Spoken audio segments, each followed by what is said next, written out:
Soft Boy awakens his power to obliterate the god of dragons. In this world, dragons are magical and powerful creatures with ancient lineage, true predators, and natural enemies of humans.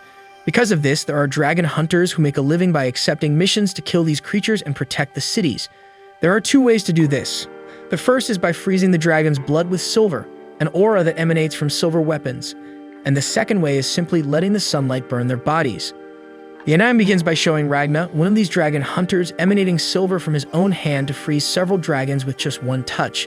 Despite having this immense power, he desired to be even more powerful, showing that he was never satisfied. However, all of this was just a vision of the boy who was in the middle of training, trying to face a dragon with little result, which was a terrible time to have visions. Realizing that Ragna was having difficulties, his partner Leonica steps between him and the creature, easily finishing off the dragon. Leo tells him that he needs to stay more focused during battles as she does, and Ragna thanks her for her help by patting the girl on the head. Next, they burn the dragon's body and freeze its heart with silver, completing the job. When they return to the city, we see that Leo is considered a prodigy for having killed dozens of dragons alone, being the best hunter in the city of Ranabera, responsible for killing most of the creatures there despite being only 12 years old. Everyone envied and admired the girl, giving her various nicknames, but for Ragna, her only loyal partner, she is a hero whom he is sure will become even stronger as she grows up, and he takes several photos of his little heroine to document her growth. However, unlike Leo, Ragna had no ability to hunt dragons, which led some people to mock their partnership, like Sykes Charluk, ranked as the second best dragon hunter, with the highest number of creature kills in the city after Leo, which disappoints him because the girl didn't even know who he was. Sykes tells Ragna that he is only slowing down his partner, as his abilities are well below average, calling him nothing more than a burden. However, Leo immediately draws her sword, pointing it at Sykes to defend Ragna, leaving the hunter speechless. Leo asks him what he seeks with his silver sword and how much he desires to achieve what he wants, explaining that she seeks to have maximum strength, become stronger than anyone or anything. Because of this goal, she became a dragon hunter, as dragons are the most powerful creatures of all, and to prove that she is indeed the strongest, she wishes to face even the feared dragon god. She then asks all the people in the area if anyone wants to join her, promising to share everything they desire, such as wealth, status, and even glory. However, everyone remains silent and only Ragna speaks up, swearing to follow her as long as he can. Although she just delivered a speech worthy of the #1 dragon hunter, showing experience and determination when speaking with her partner, it becomes clear that she is still a 12-year-old girl. Even though she is a prodigy, there are still simple things that every child has, like wanting to sleep without taking a bath. At night, Ragna puts her to bed and lets her sleep peacefully while he goes to train, as his greatest desire is to become at least somewhat useful to Leo before he dies. He knows that, as he has no talent for hunting, he will never come close to her level, and he is certain that he will die at the hands of a dragon, but he wants to help her in some way before his departure. However, at that moment, he sees the figure of a man who tells him that he will never fulfill his wish of being useful to Leo because he will lose her before that happens. Then Ragna starts having visions of the city in flames, being attacked by multiple dragons, and shortly after, he sees his worst nightmare, the girl being killed by one of the creatures. Seconds later, he wakes up, realizing that he had fallen asleep while training, but is still scared by the fact that he can still hear the voice of the strange man in his head, saying that her time was near. The next day, Ragna goes shopping to cook whatever Leo wants, fulfilling all her wishes, making the girl very happy. Later, after eating the meat she craved, she falls asleep and Ragna puts her to bed as he did the previous night. In the morning, the two go to the guild hall where dragon hunters accept their missions. However, they are surprised to find that there is not a single task available that day because the city has not had many dragon attacks recently. So Leo and Ragna go outside for some fresh air, and Ragna notices that her hair has grown. He decides to take advantage of the free time to cut her hair, but while doing so, he remembers the nightmare he had about her. To make matters worse, that night he has the same horrible dream again and decides to spend the early hours of the morning training. However, even there he cannot find peace as he continues to hear the voice of the strange man telling him that he will lose Leo soon. Later, at a bar in the city, the dragon hunters gather to discuss the strange fact that winged creatures have been disappearing from the city for a few days. One of them mentions that the dragons were migrating eastward towards a city called Donapieru, a place that has not been attacked by them in a decade. Leo overhears the conversation and once again acts like a 12-year-old, mentioning that the city Donapieru reminds her of a famous confectionery shop called the Silver Hen, and suggests that if they go there on a mission to hunt dragons, they should take the opportunity to visit the shop and try its food. Meanwhile, Ragnar still cannot shake the dream from his mind, fearing the words of the strange man and wondering if he is a vision or a ghost, feeling that he is neither of those options. Leo notices his partner's concern and asks him why he has been working so hard lately. He replies that it is an attempt to help her in some way.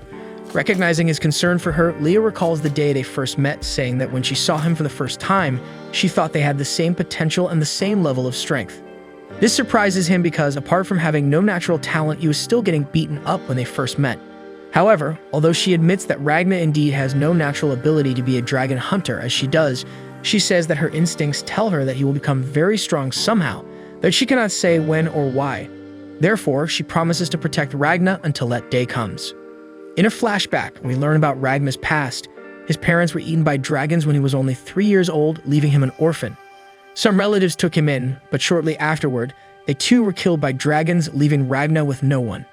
That's when he was bought by a wealthy man, but some dragons burned down his property, leading him to believe that he was cursed. The rich man who bought him and his friends also blamed the boy's bad luck for what happened. They beat Ragna, accusing him of working for the dragons because wherever he went, dragons appeared shortly afterward, leaving only him as the survivor. Just when he had lost all hope of finding peace, he met Leo, who invited him to become a dragon hunter alongside her. She explained that having a special connection with these creatures was not a bad thing when you were hunting them, especially if you survived the fight. So she decided that he would be her partner that day, even though he was worried about bringing his bad luck to her and making Leo end up like all the others who had been close to him. However, she told him that only the weak died for her and the strongest, stronger than the dragons, survived. Since she was very strong, he had nothing to worry about. To prove his potential to Ragna, she took him on one of her hunts, and when they found a dragon, the boy thought it was the end for both of them. However, Leo defeated the dragon with a single blow, proving that she was indeed very strong. This made Ragna believe that it was safe to be near her because, unlike the others, he could not imagine a way for someone like her to die before him. From that day on, they became inseparable partners, with Ragna thinking that he was no longer cursed by being alongside a hero like Leo, wishing to stay by her side until he eventually died at the hands of a dragon. That's why the nightmare of losing her that he couldn't stop having was so terrifying, as she meant everything to him. The next day at the guild hall, all the dragon hunters gather when they learn that the city of Piero has been attacked and destroyed by the dragons. Since they hadn't suffered any dragon attacks for a decade, they thought they didn't need hunters to protect them. There, Leo asks Sykes what happened, and he explains that he heard that a horde of dragons attacked the city of Piero, and that's why the kingdom issued an emergency mission for all hunters to go after these dragons.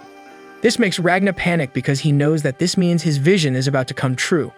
But when he tries to warn Leo about the impending danger, they hear a noise, and when they leave the guild hall, they see the city in flames and the dragon horde attacking, making Ragna recognize the similarity of the scene to his dream.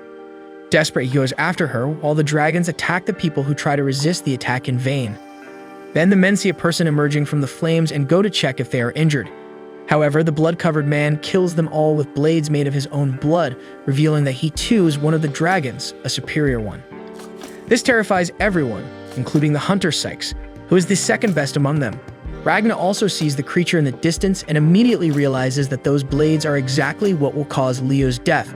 So when the dragon is about to attack Sykes, Ragna jumps in his direction, determined to do everything to save Leo's life. However, his sword breaks upon hitting the dragon, and the creature then sets everything on fire. Leo sees that Ragna is in danger and rushes to the location worried. Luckily, the boy falls safely into the river. She then asks Skiles to leave the superior dragon with her and go to Ragna. Next, she goes to the creature, swearing to avenge it for hurting Ragna. Meanwhile, the boy continues sinking deeper into the river, reminiscing about his dream. After losing Leo, he sinks into his quest for revenge, aiming to hunt all the dragons to extinction, training to his utmost potential, becoming incredibly strong, even though he feels it's never enough. He also makes new partners, but they all die, leaving him as the lone survivor, leading a life full of losses despite his efforts, reaching a point where he achieves the impossible. Then Ragna manages to get out of the river, encountering the man from his vision again. He finally realizes that this is his future self, and that maybe deep down he only wanted a chance to die, but somehow always managed to survive. The man reveals that he is the future Ragna who caused his visions and expresses disgust for his past self. Despite idolizing Leo as a heroine and professing his love for her, he didn't become the strongest being in the world to keep her safe. He gained the strength he needed only after losing her. But then, even though he was strong enough to face any dragon and protect anyone, he had already lost everything, with nothing left to save, unable to see any reason for all that power. Ragnar asks him to transfer all of his strength to him because it's the right moment to save Leo and the others in the city. His future self agrees, hitting Ragnar with his sword, causing Ragnar to scream in pain, startling Skiles, who was keeping him safe during his visions. At that moment, his past and future selves merge into one, with Ragnar receiving all their memories and powers, understanding everything that happened, and the pain of becoming strong only after losing Leo. However, both Ragnars knew that this union came at a price, and they were both willing to pay it. Meanwhile, Leo is already tired of fighting the superior dragon, and he recognizes her strength. She also asks if he is the famous god of their kind, which annoys the creature. He says he doesn't come close to the grandeur of their god, and that she shouldn't even compare the two. After a long time of battling, he finally introduces himself as Grinwelt, explaining that he is the 10th seat of the Blood of the Wing, the most humble among all the superior dragons. This surprises Leo, as he has proven to be a formidable opponent. Grinwelt decides to have some fun and reveals why the city and the kingdom are marked for destruction. He tells her that their god has always loved the exotic dishes created by humans, especially the famous bakery in the city of Donapiero. However, even though he was a loyal customer, the bakery was robbed and went bankrupt. With the shop's bankruptcy, which was the reason the Wingblood dragons didn't attack the city, their god became extremely sad and angry. As a result, he ordered all of his lineage to destroy the entire kingdom.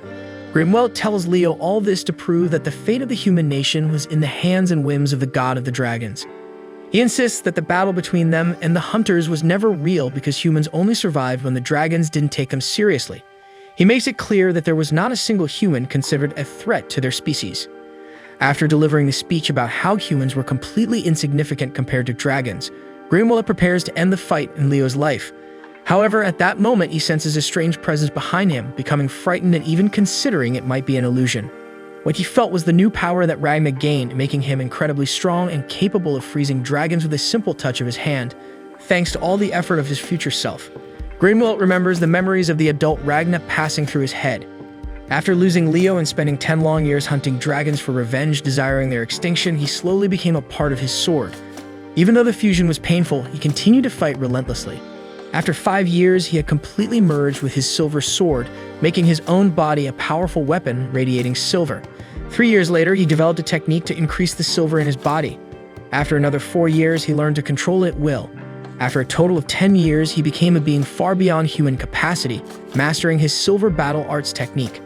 All these years of training and techniques were now in the present Ragnar.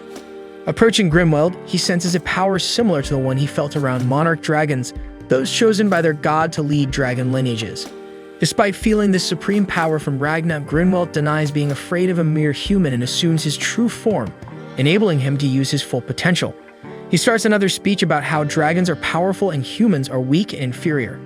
However, in a matter of seconds, Ragnar freezes Grinwelt completely and shatters him, leaving nothing of the supreme and chatty dragon. With everything finished, Ragnar finally comes to his senses, realizing he had saved Leo's life and changed his future of pain and suffering. He runs to her, barely believing what happened, and starts crying, relieved that he still has his partner by his side. As he cries as if the world were ending, she tries to reassure him, saying that everything will be okay and recognizing his hard work to become so strong. He says that someone else worked hard to achieve those results, someone who was no longer there despite Ragnar knowing how much he suffered and missed Leo. Meanwhile, somewhere in the sky, filled with gears for some reason, the future Ragnar meets a girl who tells him that even though he and his past self have accepted the price of their fusion, the past Ragnar won't live for much longer. She notices that in all those years she knew Ragnar, she had never seen him make such a sentimental expression as he was making at that moment. Even after all that time together, this was the first time she saw him without a somber look. However, what mattered now was that all their hopes of creating a world where no dragons existed were entirely in the hands of their past selves. On that day, the dragons attacked 7 cities in the Eastern Kingdom, and out of the 7, 6 were completely destroyed, including the capital. However, on that same day, the Dragon Reaper was born. After that, in Ragnar's city, the dragons mysteriously disappeared and they managed to put out the fire despite the numerous casualties and the destruction of half the city, including the inn where Ragnar and Leo lived. So the two were left without a place to sleep and had to take shelter in the home of the hunter Skiles, with the boy still in shock that he had truly prevented his nightmare from happening. When Skiles enters the room where the two are, Ragnar tells him that the best thing they can do is leave the city and head toward the nearby border because the dragon god demanded the kingdom's destruction, and the creatures treat his demands as law, so they won't give up on attacking the place. However, if they move away from their target, everyone could be safe. Skiles questions why Ragna suddenly became intelligent and extremely strong as he had no talent before. He asks how Ragna gained all that power to defeat Grimwelt so easily, but before he can answer, Ragna falls asleep on his bed. Leo explains that even though he spent many nights training hard while she slept to achieve those results, all that strength was draining him and making him unstable. At that moment, Ragna starts calling for Leo, and she tries to reassure him that she's right by his side, but he continues to call her name. Suddenly, she and Skiles hear a noise and go to see what it is, leaving Ragna sleeping. Outside, they are startled to see that, for some reason, the forest is attacking them. Leo rushes to the site of the attack, with the woman who was with Ragna from the future saying that their story is about to begin now that their paths will cross. A little earlier, we see that somewhere within the forest, a chef serves a roasted lamb dish to a portly man named Marugabud. Clearly, the chef and his staff were very afraid of him, and with good reason. As soon as he tastes the food, Marugabud exclaims that he found the meal delightful, but nothing compared to the taste of the chef. He reveals himself to be a very hungry dragon. He devours the chef, leaving his 2 staff members horrified, but they also don't last long. Next, he moves on to the last person standing and says that the dragon god demanded the destruction of all humans in that kingdom, which means he can devour as many people as he pleases. Then his tentacles start to spread throughout the city like vines, which are the attack Leo and Skiles saw coming toward the forest. The dragon captures the poor girl and prepares to feast on her, just as he did with the others. Meanwhile, dragon hunters rush into the forest, trying to defeat the tentacles they encounter on their way. However, Skiles doesn't understand how a dragon is attacking because they are creatures that should not withstand sunlight. This makes him doubt if they can trust something as basic as this information. Nearby, Leo is attacking the relentless tentacles that keep emerging. Suddenly, she notices that many of them have just destroyed Skiles' house's roof and captured Ragna, who was still sleeping soundly. She rushes to save him, but the tentacles prepare to attack her. However, with Leo in danger, Ragna immediately awakens from his slumber, radiating silver from his body, freezing all the nearby tentacles, which catches the attention of the dragon and the hunters nearby. He then realizes what's happening and runs towards the dragon, completely ignoring Leo, who is calling for him, asking him to wait for her, but ends up falling behind because she struggles to keep up with his pace. Ragna doesn't hear her calling his name because he feels guilty for feeling relieved after saving her and lowering his guard, realizing that he should have known the danger was far from over. He then spots the dragon and delivers a powerful kick to its face, sending it flying and releasing the girl. Ragna believes that the only way to change his future and prevent everyone around him from perishing at the hands of the dragons is to not rest until they are all exterminated by his own hands. However, he wonders if he is truly capable of such a task, considering that even his future self couldn't succeed. It's only at this moment that he recognizes the girl right next to him and realizes she is Crimson, his future partner. Ragna believes that Crimson must have come to find him, but her reaction indicates it was merely a coincidence. Nonetheless, he remains excited because now they can join forces in their mission to exterminate the dragons. However, the girl denies being Crimson and begins to introduce herself. Ragna interrupts her, claiming her name is Eliza Yorkshire, a 14-year-old girl from a farming village, where she worked for a man whose property was attacked by a dragon and she disappeared since then. Ragna insists that at least that was the story she told him in the future, but she corrects him, saying she doesn't understand and clarifies that her name is Elise. Ragna cuts her off again, stating that he knows she is the dragon monarch Crimson, a former Bloodwing progenitor, considered a traitor by her kind for attempting to kill their god. Ragna continues, explaining that it was Crimson who also bridged the future and the present so they could achieve their goal of exterminating the dragons from the world, including himself. Ragna then explains that they share the same objective, and for that reason, they should work together, as this time they might succeed where their future versions failed. However, the girl slaps him in the face, offended because he first referred to her as a man and then as a dragon. This catches Ragna completely by surprise, and at this moment, Leo finally arrives in the forest, exhausted from running so much. However, she's not the only one who arrives, as the dragon has also returned and is very angry that a mere human kicked it in the face. He attacks Ragna, determined to tear him apart, but Ragna tosses a small ball into the dragon's mouth, causing it to explode as he carries Leo to a safe distance from the blast. Ellis observes Ragna from a distance, and Leo looks at how everything froze due to the explosion, recognizing that her partner has become strong, just as she always felt he would, saying she just didn't think it would happen so quickly, and now it will be challenging for her to catch up to his level. Ragna then asks Leo to take the city's residents to safety at the border while he stays behind to handle something. He mentions that he will meet her once he's finished, but Leo insists that they won't part ways and she will stay with him.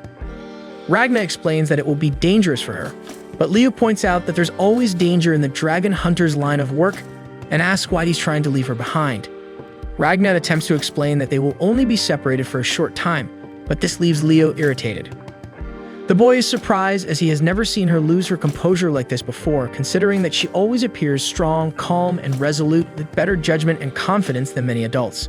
However, in this situation, he realizes that she is still just a 12-year-old child. Ragnar recalls what his future self said about idolizing a young girl and taking advantage of her, making him understand what he meant as he was weak, forcing her to be stronger than necessary. So he decides that he doesn't want to be weak anymore, as it's the only way he can achieve his goal and keep Leo safe.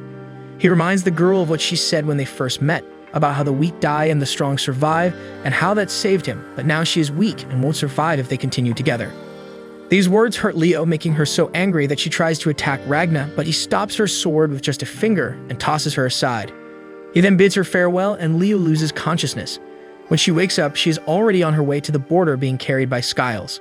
The hunter asks what happened between them, and Leo recalls when she told Ragna about her goal to become the strongest in the world. She had held that goal since the first time she wielded her sword, but when she asked if he had a similar dream, he said that as long as he was with her, everything was fine. This brings tears to Leo's eyes because he has now achieved the maximum strength she has always strived for, without understanding why he left her alone. From a distance, Ragna watches as she and the other town's residents depart, and Lise asks if he really wanted to separate from Leo in that way. Ragna cries, saying that he can only be near people if their loss won't hurt him or if they won't die. He goes on to call her Crimson again, which irritates the girl.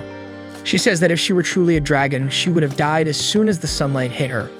Ragna insists that the sun is not a problem because his Silver Art's powers are locked, and even though she can't use her powers properly, her weaknesses have disappeared. She tells Ragna to fulfill his mission of destroying the dragons alone and asks him to stop referring to her as a man. However, he says that she can change her gender and age at will, despite her continued denial of everything he says. This makes Ragna wonder if he will ever gain her trust. He remembers that the future Crimson said the story would begin when their paths crossed, even though it would take some time for her to trust him. So he tries to win the girl over by mentioning the things he knows and what he can do for her, explaining that he is well-versed in arithmetic and accounting, as well as reading and writing since he studied to assist Leo. He also says he can cook delicious dishes and perform other household chores, and he can make her life easier by doing various tasks for her, promising to do all the activities for her, just like he did for Leo. However, Lise finds everything very strange and refuses to form a partnership with him. At this moment, Ragna collapses with a fever, and while he's unconscious, she decides to examine his body, inadvertently revealing her dragon eye. In the future, Ragna met Crimson after defeating a dragon. She appeared to him, admitting she was impressed that a human body had reached such a high level of power. He quickly struck her down, but Crimson reappeared, asking them to join forces as together they could exterminate the dragons. However, as he was a dragon himself, Ragna struck her down again. Crimson reappeared once more, but this time with a different age, insisting that they work together. In the present, Ragna finally awakens, and Lise tells him that she helped him because she couldn't abandon the person who saved her. Ragna thinks he fainted because his body hadn't acclimated to the silver battle arts yet. Lise then asks if it's true that the dragon god ordered them to destroy the kingdom, and Ragna confirms it, saying they need to start hunting all the dragons right away. He explains that they had already accomplished this more than 20 years in the future, but now that they met earlier, they could start the hunt sooner. However, she continues to pretend not to understand, as no human knew her true form, and she doesn't understand how he knows about the future, as something like this had never happened before. Still, she admits that it seems to be quite fun, because while examining Ragna's body while he was asleep, she discovered he is fused with his silver sword, which allows him to generate and emit it. She doesn't understand how it works, but it's evident that Ragna's potential is incredibly high, which excites her and makes her want to test this new method of killing dragons. Suddenly, a dragon flies past them in the direction of the city where the people were. Immediately, Ragna carries the girl and starts running towards the dragon, determined to save the people. He asks if she has any orders, making it clear he will obey whatever she commands, which excites her. She denies being Crimson once again, but orders him to destroy all the dragons.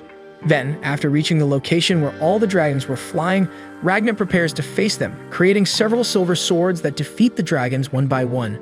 Crimson examines one of the weapons and realizes that, while not very well made, it has enough potential for a second-rate hunter to eliminate even superior dragons. This makes her imagine how incredible it would be if they could equip an army with such weapons. She then releases her servant, a slime inside her stomach, and finally takes on the appearance of Crimson, eliminating the remaining living dragons. Ragna is pleased to see that he was right about her being Crimson, and she says she'll accept joining forces with him on the condition that he drinks a poison that will only take effect if he attempts to rebel against her, as his silver power poses a threat and she needs some guarantee. She tells him to drink it if he truly wants to be used by her, thinking she will have to deliver a convincing speech to persuade the boy. But Ragna drinks the poison without hesitation, which surprises her. She asks why he is so determined to exterminate the dragons. Ragna explains that it's the only way he can protect everything that his future self lost. Crimson comments that it doesn't sound like a very heroic goal because it seems to be for his own benefit. However, that doesn't matter much to her because she will use and guide him on the path to the extinction of their kind, eliminating all 6 dragon lineages and then their god. But she makes it clear that when their mission is complete, Ragna must eliminate her to wipe out all the dragons from the face of the earth completely. He agrees to Crimson's terms, realizing that he has heard the same speech from her in his future. With him accepting all of her terms, she says they can start the story of how they will exterminate all the dragons in the world. After reaching an agreement with Crimson, Ragna gets to know Slime better, who appears in his human form to question the way he was speaking with his master. Ragna acts as if he already knew him, which irritates Slime. Slime asks Ragna to address him as Lord Slime because he is Crimson's #1 servant. However, she interrupts and asks Ragna to tell her about the future. He explains that they lost the battle against the dragons, but Crimson already knew that and asked Ragna for more details, such as how many dragon monarchs he killed. Crimson bombards the boy with questions he couldn't answer, and Ragna explains that he only has a general outline of the future's memory, but doesn't remember details. Ragna says he only recognized Crimson after seeing her, meaning he needed a trigger to access his memories, which Crimson finds quite convenient. Ragna asks if she was suspicious of him, and Crimson explains that she's suspicious of everyone except herself. She then asks if Ragna can use his strength to its full extent or if he can only remember the basics. Ragna explains that his strength doesn't depend on his brain but on his body, allowing him to access his full strength. Meanwhile, a superior dragon is enjoying the screams of the girls caught in its tornado, making him feel even more in tune with the wind. After some time, some dragon hunters engage in battle with the creatures, but they are no longer confident and don't feel like true hunters. At that moment, Ragna appears and swiftly eliminates all the dragons with his silver aura. Crimson expresses her interest in seeing how the boy's power works, and immediately Ragna says he will eliminate as many dragons as she wants, but Crimson doesn't want Ragna to do anything. She wants the dragon hunters to handle it. She introduces herself to the people, assuring them that everything will be fine because Ragna, the Reaper, has eliminated all the nearby creatures. She claims the boy is a dragon hunter who has already defeated several superior dragons, and she's a mage and his companion. Most of the magic in that world belongs to the superior dragons, but there are a few human magic users, though they are so few that no one knows exactly what magic is despite being aware of its existence. Crimson decides to take advantage of the people's limited knowledge of magic by using her power and pretending it's magic. They believe that Slime, who is devouring the dragon's bodies, is also a type of magic, and Crimson invents that he is a pet she created. Everyone is impressed with her power, and she encourages them to repeat multiple times how amazing magic is. After repeating the same phrase several times, one of the dragon hunters introduces himself. His name is Michael, and he tells Crimson and Ragna that there is a dragon that only the two of them can defeat. He explains that everyone there fled from a tornado that clearly had a sinister creature inside it. Crimson realizes that the man is talking about the third seat, the third dragon from the top, which personifies the wind named Disastraw. Ragna starts to leave, determined to hunt the dragon, but Crimson stops him by throwing him to the ground. The boy had exerted himself so much that he had completely worn out his muscle fibers in a way that he couldn't even stand up. Ragna hadn't realized how drained he was until she threw him to the ground. Crimson tells Ragna that he needs to remain immobile for about 3 days and asks him to leave everything to her. She then explains to the dragon hunters that the Reaper is injured and unable to move. Michael is worried and asks if she couldn't solve the situation with magic, as they were their only hope. But Crimson explains that if he exerts himself now, he could end his dragon hunter career. Another man asks if she couldn't go in his place, and Michael offers her any amount she wants, explaining that they were all willing to sell their equipment. Crimson realizes that they were willing to give up being dragon hunters and decides to have some fun. She declines Michael's offer and asks why they were so obsessed with hunting Disastraw. After all, they were no longer in danger of their lives and could simply move on. She questions why they offered to pay any amount for the two to defeat a dragon that was no longer a threat to them. However, Crimson knew very well why they were doing this, as Disastraw had a wide attack range. Anyone in its path had to run quickly without a moment to spare. If they all survived a dragon like that, it could only mean they heard people pleading for help behind them but ignored it to escape. After a while, they heard silence because those who begged for help had already been caught by the wind and felt the excruciating pain from its cuts. Because of this, they were now feeling guilty, as if they had blood on their hands. Michael confesses that they indeed went through all that and can't bear the voices of people still sounding in their heads. Everyone had a sense of guilt, but Michael says they knew they couldn't even scratch a superior dragon. Crimson takes this opportunity to remind them of the pride they felt as dragon hunters who protected people. Michael remembers the feeling, but at the moment, they all felt weak, seeing themselves as prey of dragons, not heroic hunters. But if the problem was power, Crimson shows them the solution in her hands, presenting Ragna's Reaper sword. She says she can't guarantee their lives, but with that weapon, they can gain the power they need to face even a superior dragon. After giving hope to everyone, she asks them to return to being dragon hunters and prepare for the hunt. And so Crimson takes them to the city of Tortir, a place full of debris. As she opens a door with her key, they see a room full of weapons, and Crimson explains that she created it with magic, leaving everyone in awe. They had never seen weapons like those, and Crimson explains that what really matters are the bullets. While Ragnar recovers his body, the men train in marksmanship to prepare for the hunt. At that moment, Crimson notices that Ragnar was acting a bit strangely. She asks if he's worried that she's using people as pawns. However, the boy says he doesn't care about that since he knows Crimson will help them win, despite Crimson repeating that she's ensuring victory, not their lives. Ragnar then confesses that he was bothered by just lying around doing nothing, and that he didn't like it when she called him the Reaper because people could lose their lives by being associated with him. Crimson reminds him that Ragnar only wants to keep those who are unafraid to lose their lives or can't afford to lose close, and that's why he chose to be with a dragon like her instead of Leo. Ragnar says that Leo isn't her concern, but Crimson retorts that she is, as Leo was the reason he was in that fight, and that's why she didn't know what would happen if Ragnar lost her. Crimson wanted the boy to destroy all the dragons and wouldn't tolerate him giving up on the reason he became a dragon hunter, making Leo important to them once they became allies. Ragnar then opens up to Crimson. He explains that he feels Leo is safer near him because leaving the girl alone doesn't guarantee her safety. But even though he knows that, he can't bear the idea of losing Leo right in front of his eyes because just imagining it feels like his heart would shatter. Crimson says she can understand him a little, feeling somewhat pleased. She suggests he should put Leo into one of his empty storage containers so he could render her in a vegetative state, ensuring she doesn't resist and remains asleep in a safe place while he finishes exterminating the dragons in the world. For the dragon, it was the perfect way to protect Leo, but obviously Ragnar doesn't like the idea at all and even tries to punch Crimson with the limited movement he had. Crimson finds the situation amusing and Ragnar calls her miserable, but the dragon doesn't care because for Crimson, that's one of her main characteristics. She then mentions how annoying Ragnar's attitude was when they first met, acting as if he knew everything about her when he knew nothing. Despite that, Crimson assures Ragnar that she will kill Diz's Troll, and that while she does that, he can continue to recover and build his silver aura. Crimson then recalls that he once said he felt cursed. So she takes a weapon and shoots herself in the head. Ragnar is horrified, but immediately, Crimson reappears in a new body, proving that she indeed lives under a real curse, and she asks him never to say something like that again. Then she goes to Slime. He says that he extended one of his eyes throughout the entire city as she asked. As a gift, Crimson offers her body for Slime to feed on, making her servant very happy. He shows her everything he saw in the city, explaining that it was all destroyed and the tornado was in the middle of it, with Diz's Troll and many people inside it, floating in the wind. He says there are 16 victims in total, all of them women, all of whom are already seriously injured and lifeless. This makes Crimson think about how lonely Troll is. But while he was busy, he wouldn't bother anyone, so she decides to take advantage of the situation. While thinking, Slime feeds on her body, becoming very excited. Crimson then says it's time to attack because there are no survivors in the city, making it much better for them. However, she decides not to reveal the entire situation to Ragnar and the other dragon hunters. And so at night, Crimson says it's time to attack and gives a motivational speech, telling everyone that that day the true dragon hunters will act and eliminate an evil dragon disturbing the city. Her words make all the dragon hunters celebrate. Then they set out for the hunt, trusting Crimson completely. Diz's Troll notices them approaching and thinks that help came too late because there was no one left there who could be saved.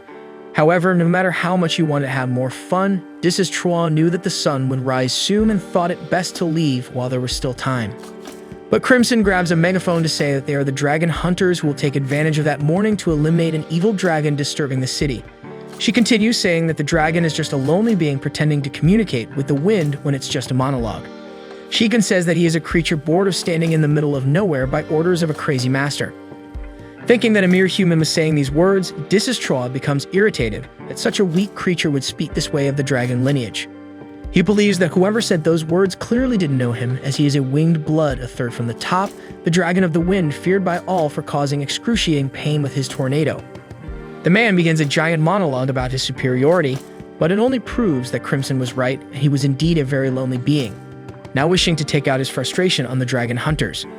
While everyone prepared to proceed with the plan, Michael couldn't help but ponder how they had spent 2 entire days preparing for that attack, putting complete trust in Crimson and pushing their fears aside. However, as he witnessed the enemy's power, Michael began to doubt whether they could truly face a superior dragon like that. Despite his fear, he stood firm and encouraged his companions to press on. The Disistroa tornado was twice as fast as the vehicle they were using. Knowing this, Crimson planned to drive towards the sun, combining the attack of sunlight with a silver attack, since only one of them wouldn't be enough to defeat a dragon like that, as his body regenerated faster than it received damage. The hunters followed the plan and fired at the dragon. Contrary to what all the hunters believed, the silver didn't freeze the dragon's blood, but rather the magical power flowing around it. It was the silver that started to freeze the Disistroa tornado. However, unbeknownst to him, the bullets were regular, and it was actually the silver aura of Ragna, hidden and recovered, that was freezing his tornado. Disistroa thought that this trick wouldn't be enough to destroy his tornado. However, at that moment, Michael fired, this time using a genuine silver bullet. Although the tornado managed to resist the attack, it was significantly weakened. This infuriated Disistroa, who still believed that the mere hunters were deluded to think they could face a superior dragon like him. The hunters continued to shoot, and Crimson found it amusing. Then, thanks to Ragna's silver aura, the dragon's tornado dissipated, causing it to fall. Slime captured Disistroa and threw him onto the silver lance of the hunters, and the dragon began to freeze. Disistroa was shocked to realize that the humans had indeed defeated him. The dragon struggled, trying to conjure his tornado again, but he was too weak to use his power. As the sun began to rise, the dragon started to burn, successfully concluding all parts of their plan. Suddenly, Disistroa managed to break free from the hunters, still impaled on the silver lance, but Crimson ran him over. Too weak to fight, Disistroa understood that he was defeated and wondered how a dragon like him could be defeated by mere hunters. After all, he was a super powerful, superior dragon capable of creating 8 tornadoes at once. Crimson, who knew his abilities, realized that if he had used them, the group would never have been able to defeat Disistroa. But his pride had driven him to want to defeat the humans without using his full power, leading to his downfall.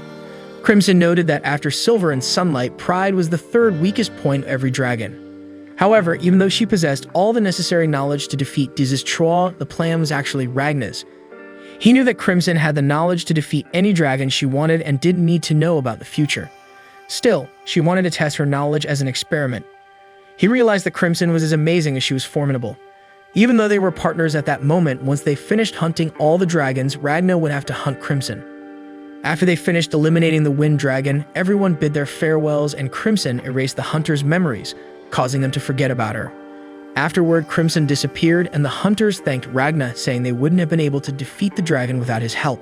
However, Ragna replied that he hadn't done much, and Michael said they could claim that the dragon hunters had achieved the victory. After the hunters left for the border, Crimson showed Ragna a radio. In the broadcast, the royal army of Reese sent a message to all the kingdom's subjects. All the borders were under attack by dragons, and they were instructed to follow the local authorities' guidance to evacuate to the capital, where they would receive shelter. However, it was explicitly stated that no one should approach the borders.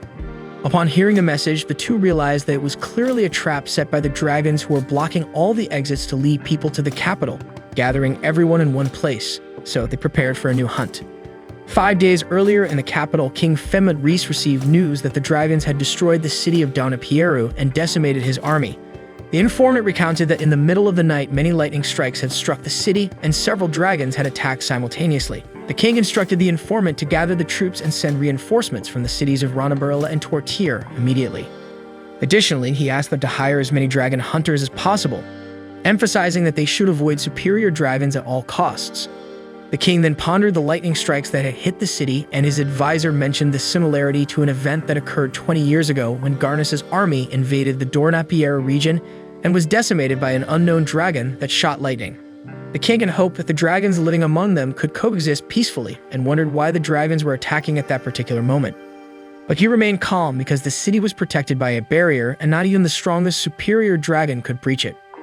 Ironically, at that very moment, a dragon appeared. She was a winged girl who looked like an angel. She apologized for her unexpected visit and introduced herself as Artemisia, a first-level dragon from the winged lineage crowned by the dragon god. King Femid recognized her as the dragon with angelic wings known as the King of Wings. Artemisia was pleased with the title given to her by humans. He asked how she had managed to breach the barrier.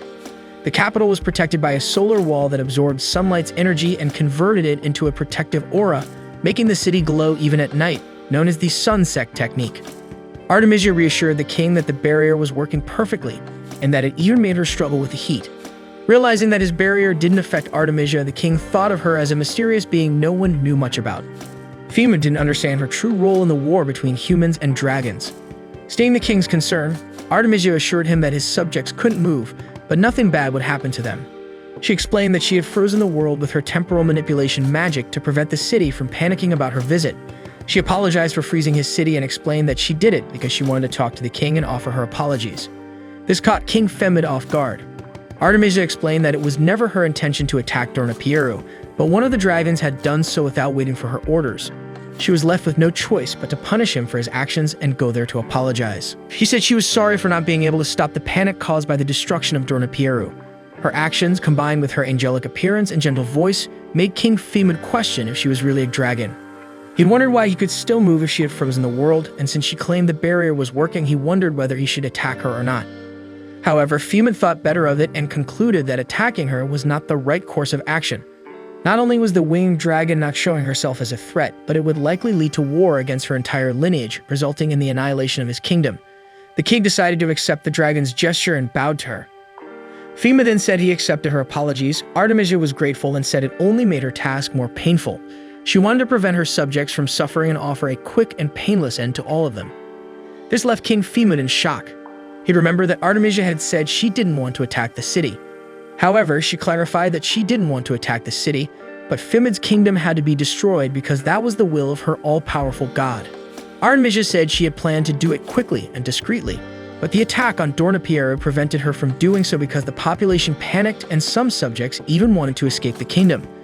Therefore, Artemisia ordered her subordinates to go to the borders to block the passage and prevent people from fleeing.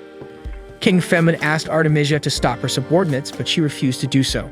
He then asked if she wished to start a war. Artemisia replied that there wouldn't be any war, only the massacre of him and his kingdom, apologizing once more for having to do it.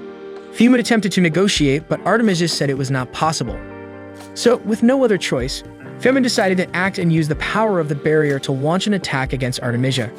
His ring glowed and it caused all the city's lights to go out, concentrating all the solar energy from his barrier into a single point to strike Artemisia. However, just before releasing the attack, Femid was suddenly attacked by one of his subjects, Borgias, who revealed himself as Artemisia's subordinate. Another subordinate, Nebuline, stepped in front of Artemisia to protect her from anything that could harm the King of Wings. Artemisia thanked Nebuline for protecting her but questioned Borgias, who had fatally attacked King Femid with a devastating blow, as Artemisia had not ordered him to kill the king. She expressed her disapproval of such cruelty and decided to use her power to turn back time to before Borgias launched his attack against Femid.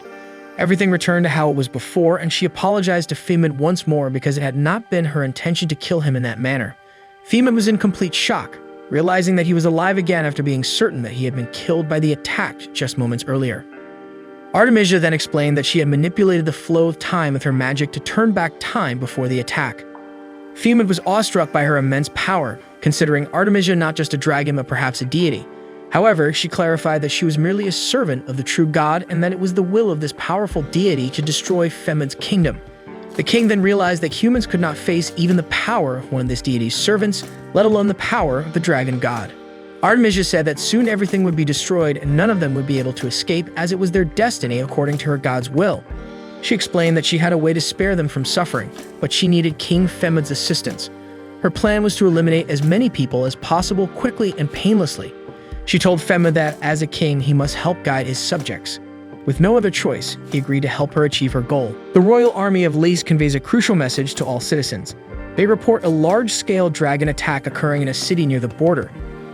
As a result, all citizens from every city should follow the royal army's instructions and evacuate directly to the capital. In the king's castle, a soldier informs His Majesty Femad Rees that the number of refugees keeps increasing, and at this rate, it would be challenging to continue allowing entry to everyone. The king, with an empty gaze, says that this is not a problem and that everyone should be let in. He reassures that there's no need to worry about the future and that everything will be fine. On the other side of the city, a black-headed figure on a lance comments that no matter how proud or capable a person may be, after they die, they seem to lose their soul. He is referring to the king as apparently his spirit has disappeared. Then Artemisia arrives and says that she thought he would be a pile of ashes by now. The figure responds, expressing great happiness at her presence. She informs him about the entire situation. The plan was already in motion, and in 10 days, all the people gathered in the capital will have a peaceful death. However, there is a problem. The 9th place, Dornia, was defeated. The culprit was Starly Elise, the second princess of that kingdom. The figure mentions her as the Silver Princess and the Argentum troop. The queen reveals that she has sent the 5th place and the 6th place after her.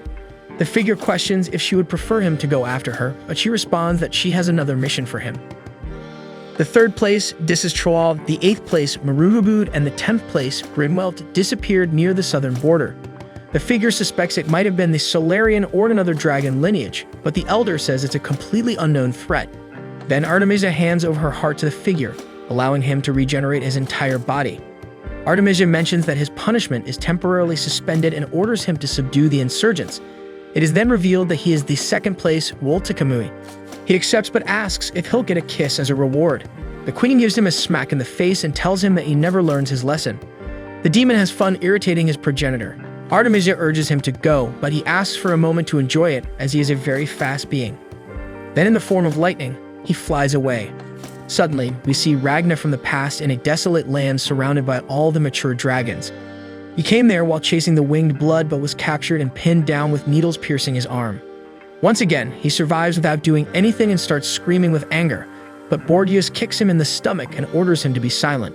Borgias asks everyone how they should deal with that human while everyone else had died. He asks for their opinions. Chantiuras, the 12th place, is bold and believes there's no other option but to kill him as he sees no reason to let him live. Baron Shura, the 11th place, suggests making him food for those who want to eat. Grimwelt, the 10th place, suggests stabbing him and exposing his carcass. Dornian, the 9th place, prefers to use him in her experiments since she's developing a new floral arrangement with humans. Maruvabu, the 8th place, claims to have a cruel and unusual murder method.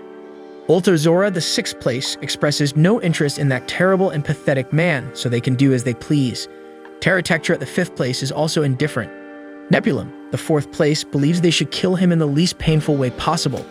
Disistroal, the 3rd place, wants them to finish it quickly because the humans' moans are very annoying. Ragna can't move even an inch. He laments that the only thing he can do is groan. He wonders why he's still alive and didn't die that day with Leo. Ragna is frustrated with his weakness, but at least this time his life won't be spared, so it's all right. After all, he's tired of everything and just wants to finally find peace. Woltekamu realizes that Ragna wants to die and lifts him up by the neck, saying they now have a decision. They won't kill Ragna so he can burn in the fires of his own hatred and despair at his weakness. Dissis says he doesn't care about Woltekamu's selfish opinion and tells him to get it over with. Woltekamu questions when they became so soft-hearted. He releases Ragna and asks if anyone opposes his opinion, then Artemisia appears and strikes him with her lance, saying she disagrees with his opinion. The dragon's head pops out of his body with a blow and he falls to the ground. Artemisia explains that she despises those who disturb the group's harmony and tells Woltekamu to shut up. Artemisia has heard everyone's opinions but asks them to accept her desire. She says she would like to welcome him as part of the lineage.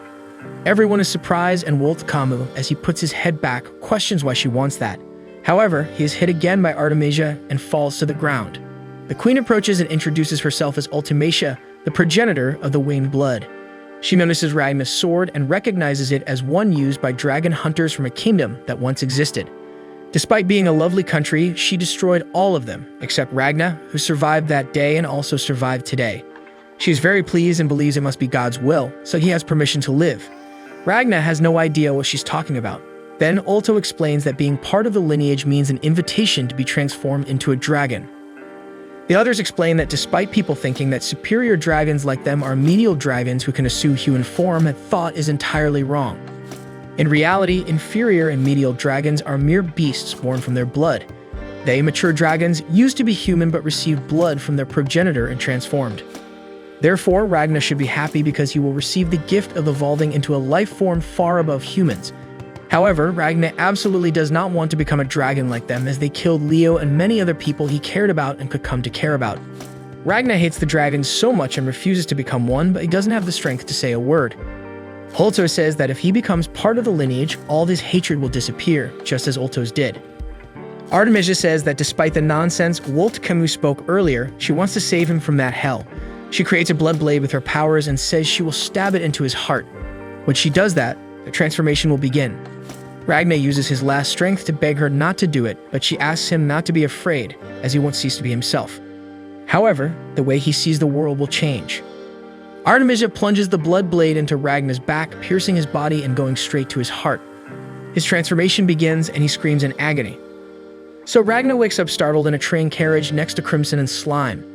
He mentions it felt like he was having a fun dream, so he didn't wake him. He also tells Slime to keep quiet. Crimson asks if he remembered anything useful. Despite Crimson being a jerk, he's still better than Ultimacia, as her gentle demeanor while killing countless people is terrible for Ragna. He promises to hunt her down no matter what it takes because he's stronger now. Crimson still doesn't know how much of his own power Ragna can use, and he's also unaware of the price that must be paid to use it to its full extent.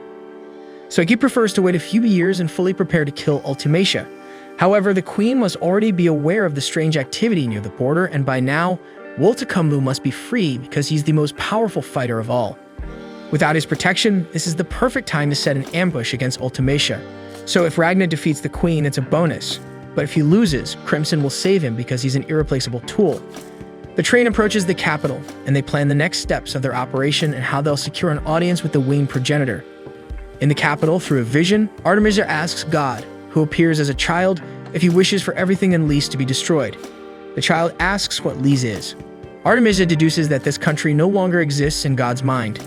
Therefore, everything in this world that isn't in God's mind must be obliterated. After all, they are God's members, and the lineage exists for that reason. She weeps for all the members of the lineage who have died because none of them served as God's members. They weren't fit to be part of the lineage. She pleads to at least let the destruction of that country be an offering. Amid the citizens, Smile is impressed by the size of the capital. Crimson explains that they are in the new district, the commercial center of the capital. It's the most bustling region of the city, and they are just crossing the second castle wall to enter the old district. Moreover, Crimson asks that from now on, they address him only as Veronica. When they look to the side, Ragnar is vomiting. He explains that he gets sick in crowds. Crimson thinks it's a joke and an improper weakness, given that he survived in Ronabera, which is also a large city. Ragnar tries to remember and recalls that the reason was Leo, who had always been by his side. Crimson questions if they should cancel a hunt due to Ragnar's condition. However, he promises that he will be fine because no matter what happens or how sick he is, the moment Ultimacia enters his line of sight, he will hunt her. So Crimson supports Ragnar on his shoulders to continue. He asks him to pretend that he's Leo by his side, but Ragnar says he will never be like Leo. After some time, the trio arrives in the old district. Crimson prepares for the operation, but Ragnar is very unwell. So he asks Slime to stay and take care of Ragnar until his return in 2 hours. Crimson orders Slime not to get into trouble, move unnoticed, and not mention the enemy's name out loud. Crimson leaves the two and moves through the crowd. He notices that despite the many people, the flow of Awakens should have already exceeded the city's limits. He wonders how it can still accommodate more people. There's only one explanation. They are gradually reducing the number of people by secretly eliminating citizens. Meanwhile, Nebulum finishes the selection of people for the day, just waiting for nightfall. Borges asks where the progenitor is, and Nebulum replies that she went to see the situation of the Awakens. Borges is furious because it's their duty to oppose the Queen's whims. Nebulum explains that the progenitor is in the old district. At another part of the capital, Lieutenant General Rowan enjoys dinner with 2 beautiful women. He flirts with the ladies and suggests they go up to his room. However, Crimson arrives and asks if he can join the conversation, already knowing Rowan. Minutes later, the lieutenant is on his knees asking Crimson, calling him by the name Veronica, to notify him when he's coming so he and his servant can prepare a proper reception. However, Veronica smacks Rowan and reminds him that he ordered him to gather information while posing as a high-ranking army officer, but seems more focused on having fun. So Veronica asks another servant named Chimera to appear as well. She comes from outside the window, transforming from a feline to a human, and pledges her loyalty to her master. Then Veronica explains that everyone needs to cooperate so that Ragna can kill the winged monarch. In the midst of the crowd, Ragna and Slime watch a military performance. The soldiers lower a large curtain, revealing petrified dragon heads that start to catch fire. The captain promises that the Royal Lace Army will kill every last dragon and keep its population safe. Ragna steps away and bumps into a hooded girl. He looks and is shocked to realize it's Ultimacia. Then he remembers what Crimson said earlier. If he ever encountered her, he should, under no circumstances, fight her alone. If that happens, the hunt would be over. Sensing Ragna's odd behavior, Ultimacia approaches and asks if he's feeling unwell because he looks extremely pale. Crimson informs his servants Golem and Chimera that Ragna will be fighting Ultimacia. Therefore, they all need to cooperate so they can kill the winged monarch. Golem questions this as he thought their only job was to keep an eye on the blood of the wings while they destroy the country. However, Crimson reveals that he has discovered something intriguing called Ragna, and because of that, the situation has changed. At that moment, they had a great opportunity to hunt down the winged monarch. Golem gives advice saying they shouldn't challenge Ultimacia now. However, Crimson disregards his advice and the servant becomes indignant. Using his reconnaissance drone, he saw the exact moment when the winged monarch took control of the capital while using her time control magic.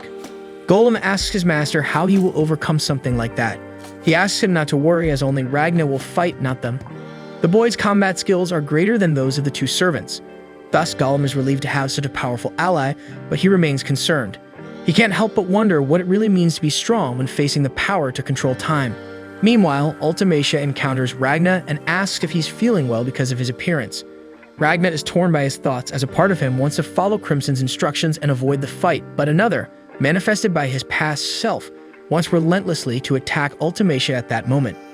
She is alone, and this is a great opportunity, even though she shows no apparent hostility. He is hesitating, but his thoughts are consuming him from the inside. Back with Crimson, Golem and Chimera bicker like children.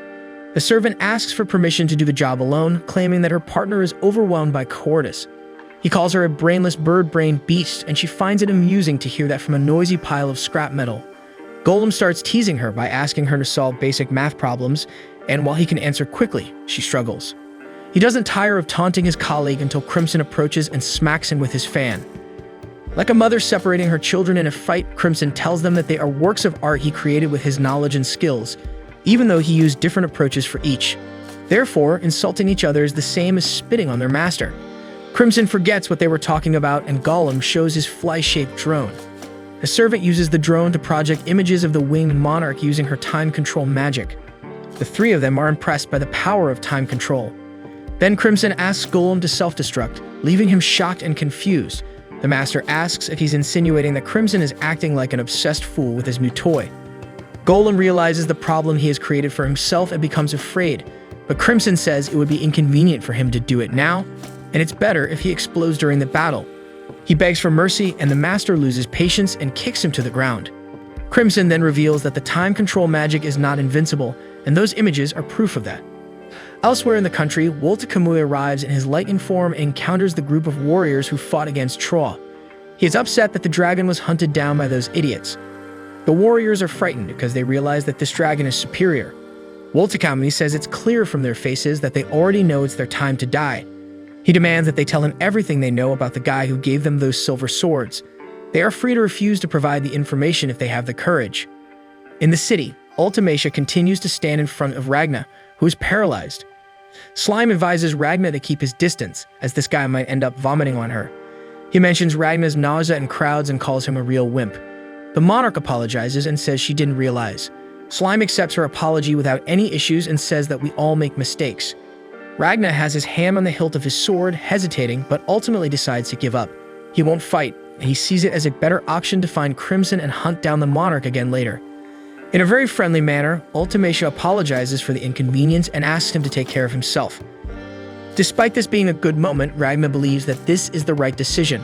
He almost acted rashly when he was alone, but thanks to Slime, he didn't take any further actions. Slime approaches Ultimacia and senses a different scent from cumins, which seems delicious to him. He jumps off Ragna's shoulder and asks for permission to lick Ultimacia's face. However, the boy accompanying her intervenes and stands in front of Slime, reminding her to hurry up and find her parents. Slime becomes curious and asks what the boy was talking about. Ultimacia explains that she was helping him find his parents. Ragnar is inwardly furious to hear this as he remembers all the harm that the monarch has caused throughout his life. He can't believe that someone like her is being kind to that child. Ragnar asks for the reason but quickly regrets it, as it might raise suspicion. Uncomprehending, Ultimacia asks if there needs to be a reason to be kind to someone. Ragnar reflects for a while, but then he pulls Slime and asks them to leave. However, Ultimacia calls him and asks him to wait, wondering if they have met somewhere before. Before she finishes the question, Ragnar denies it shortly and continues on his way. Then Nebulum arrives looking for Ultimacia. He is relieved to find the monarch after searching for a long time. The elder is furious, and she apologizes for the trouble she caused. But before they continue their conversation, Nebulum asks who the guy is, pointing at Ragnar and suspecting he might be a dragon hunter. Ragnar places his hand on his sword in alert for what might happen, but the monarch explains that she initiated the conversation and that he was just feeling sick in the crowd. Nebulum then recalls that this kind of thing is normal and happens to many people, including him. Remembering it, he gets sick and vomits in the middle of the square. Ultimacia is concerned and suggests they find a less crowded place, but as she looks back, she realizes that Ragma and Slime have disappeared. While they review the footage, Golem and Chimera wonder why the winged monarch is not visible. Chimera realizes that after appearing suddenly, the rune changes completely. She concludes that Ultimacia stopped time up to that moment. The question is, why did she choose that moment to resume the flow of time? At first, Golem thinks she may have run out of magic, or perhaps there is a limit to how long she can freeze time. But then Crimson explains that at that moment, she only reversed time for the injuries that led to the death of King Lise. Despite her immense power, Ultimacia cannot pause and reverse time simultaneously. To reverse time, she must unpause it, and while she is in the process of reversing it, she cannot pause it. Therefore, this is the weakness of time control magic. Crimson envisions a scenario in which they plan an ambush and kill the monarch. If they do that, she will automatically use her magic to reverse her body to a living state. However, while she is doing that, she cannot freeze time. So before she finishes restoring her body, they kill her again. The magic is triggered again, and time is reversed. They kill her again, and so on. If this continues, her magic will run out and she won't be able to turn back time. Naturally, to defend herself, Crimson hopes she will counterattack using her energy reserves. That's why Ragnar must be able to defend himself and kill her. Crimson recalls the conversation they had by the campfire, and if it's true that they killed the winged monarch in the future, this must have been the method used. The only direct lethal aspect of time control magic is the inability to use different powers simultaneously. This is the only way to confront the monarch at the moment, so Ragnar is capable of defeating her in a one-on-one confrontation. Golem and Chimera's role is to take care of Nebulum and Borgias, preventing the dragons from helping the winged monarch. They must be cautious, as this is a great responsibility. In alley, Slime asks what's gotten into Ragnar. He ignores the servant and questions if he made the right choice. Despite the fact that his future self wouldn't have hesitated, Ragnar is different. He hasn't lost anyone yet. Then a representation of Crimson emerges from the shadows and reminds him to stay calm and obey his orders. Although he convinces himself that he made the right choice, Ragnar still has a horrible feeling inside him.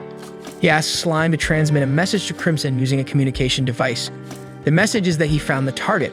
Crimson then goes out alone, leaving Slime astounded. Meanwhile, Crimson realizes that his servants still don't trust Ragnar. This is understandable since a new human without loyalty is playing an essential role. However, the mage is not worried because he has been sending subliminal messages to Ragnar since the day they met. On a day, he gives the order the hunter will ruthlessly kill whomever he wants. Crimson then receives a desperate message from Slime. The master asks what it's about, and upon realizing that Slime failed to follow all of Crimson's orders, Slime decides to speak out, saying that the stupid human betrayed them. In the square, Ultimacia and Nebulum return the lost child to his parents. She thanks him for the help, and he affirms that the monarch had no selfish actions. Ultimacia asks if that family was included in the list for that night, and Nebulum confirms, saying that the three of them will disappear. The monarch is pleased because this way she can make people inside the barrier disappear without feeling pain. Although escaping death is not possible, pain and fear can be avoided. Ragnar listens to all of this and becomes furious. He approaches Nebulum from behind and says he wants to start over. He reveals that the reason he was sick before was actually the fear of not being able to use his power fully to accomplish his mission. Ultimacia apologizes because she had no idea what he was talking about. Then she calls for Nebulum, but realizes that he has been frozen. The petrified dragon's body falls to the ground, shattering into pieces. Ragnar wields his sword, ready for the fight, and apologizes to Crimson. If he doesn't fight at that moment, his oath to kill all the dragons would have been in vain. Finally, Ultimacia realizes that this man is her enemy and assumes her angelic form. She begins to invoke her magic, but before she even notices, Ragna hits her with several swords and kills the monarch. Time control magic is activated, and she starts to regenerate her body, but before it is complete, Ragna strikes her and destroys her body. The monarch is thrown away. The citizens are in panic and flee. The magic is activated and the rewind begins once more, but it takes 2.88 seconds to complete. In that time, Ragna kills her once more with his silver sword. Ultimacia is killed so quickly that she doesn't even have time to express her feelings. She decides to counterattack, but Ragna is more powerful and hits her numerous times. He tells her she can rewind time as many times as she wants. The monarch tries to use her powers, but Ragna is much faster, and before she can release her magic, he impales her with his silver swords all over her body. Ultimacia summons a blood blade and threatens to plunge it into Ragna's heart, asserting that when she does so, the transformation will begin in him. She embraces Ragna, consoling the hunter, assuring him that he won't cease to be himself. Still holding Ragnar in her arms, she thrusts the blade through his back, claiming that his worldview will change forever.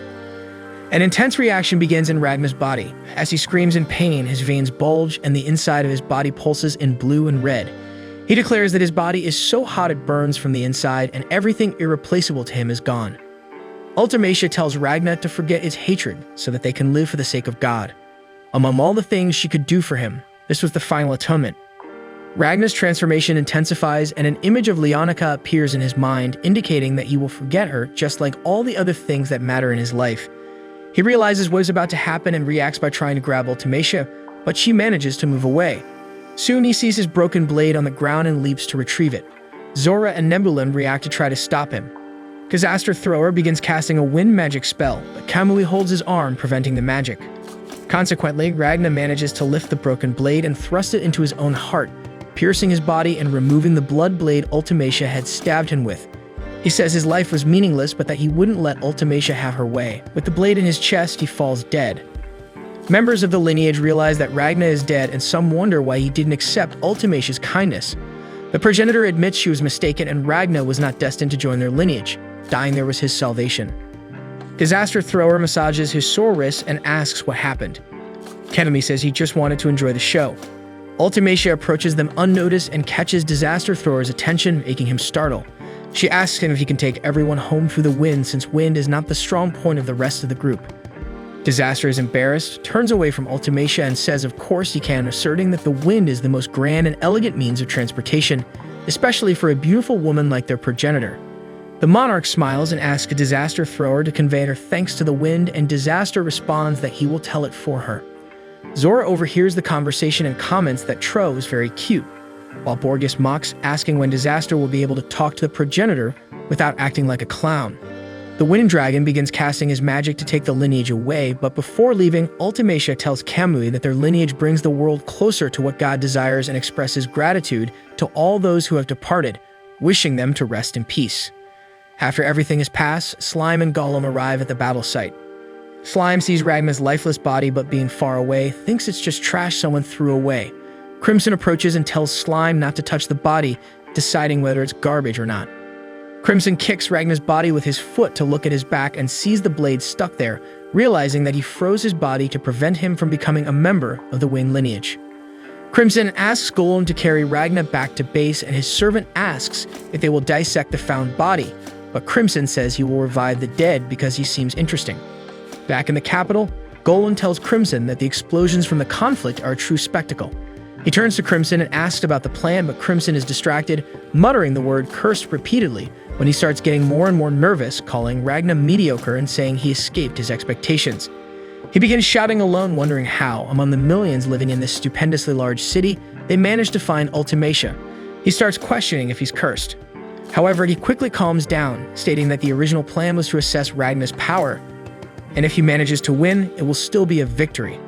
If things go wrong, Crimson will handle it. Crimson says that Ragna is really different this time, which shouldn't be a surprise. Camera contacts Crimson, reporting that Borgias destroyed the second wall of the castle in the southern Old District and entered the new district, giving him an advantage. She finishes by saying there is no sign of the superior dragons. Crimson privately wonders if Nebulum is dead, since, just before the battle started, the shield around the capital disappeared. He quickly orders Chimera to return and contact Slime, telling him to go to the nearest location with a delicious scent. Golem informs Crimson that Borgias left the castle, and Crimson asks the servant to deal with the dragon. The man is astonished and asks how that would be possible in his current body, but Crimson simply informs him that there is no time for him to change. Golem regrets not being able to use his combat body because it was limited and dangerous to face a dragon of Borgias' caliber, but he complies with the order. He climbs onto the parapet and timidly says that it may not be possible to kill Borgias, but Crimson replies that he just needs to delay the dragon. Golem reminds Crimson that the installation is complete but hopes not to have to use it and sets off for the mission. Crimson remembers that all the orders he just gave will be useless if Ultimacia does that. Scenes of the fight between Ragna and Ultimacia flash in her mind as she states that she wants to see if Ragna can really press the monarch so much, calling him a mediocre man. Within Crimson's thoughts, the head of the winged monarch appears, questioning if she has already died many times. Almost disintegrated by Ragna's blows, she worries about not having enough time to come back, fearing dying definitively. As she is about to be completely destroyed, Borgias appears, apologizing for the delay. He announces that he will drain all the blood in the castle and fire his cannon. He apologizes again when he warns that his leader will be hit in the explosion because Ragna cannot be defeated without drastic measures. Before he can fire, Borgias is surprised and his cannon is cut in half by an unknown attack. Golem at a distance fired at Borgias' cannon and mocks the dragon, saying Borgias was excited for nothing. Golem jumps and sees Ragna fighting Ultimacia, concluding that he can really defeat her. However, Ragna is surprised by a counterattack from the monarch. Ultimacia casts a restriction barrier on Ragna, preventing him from moving.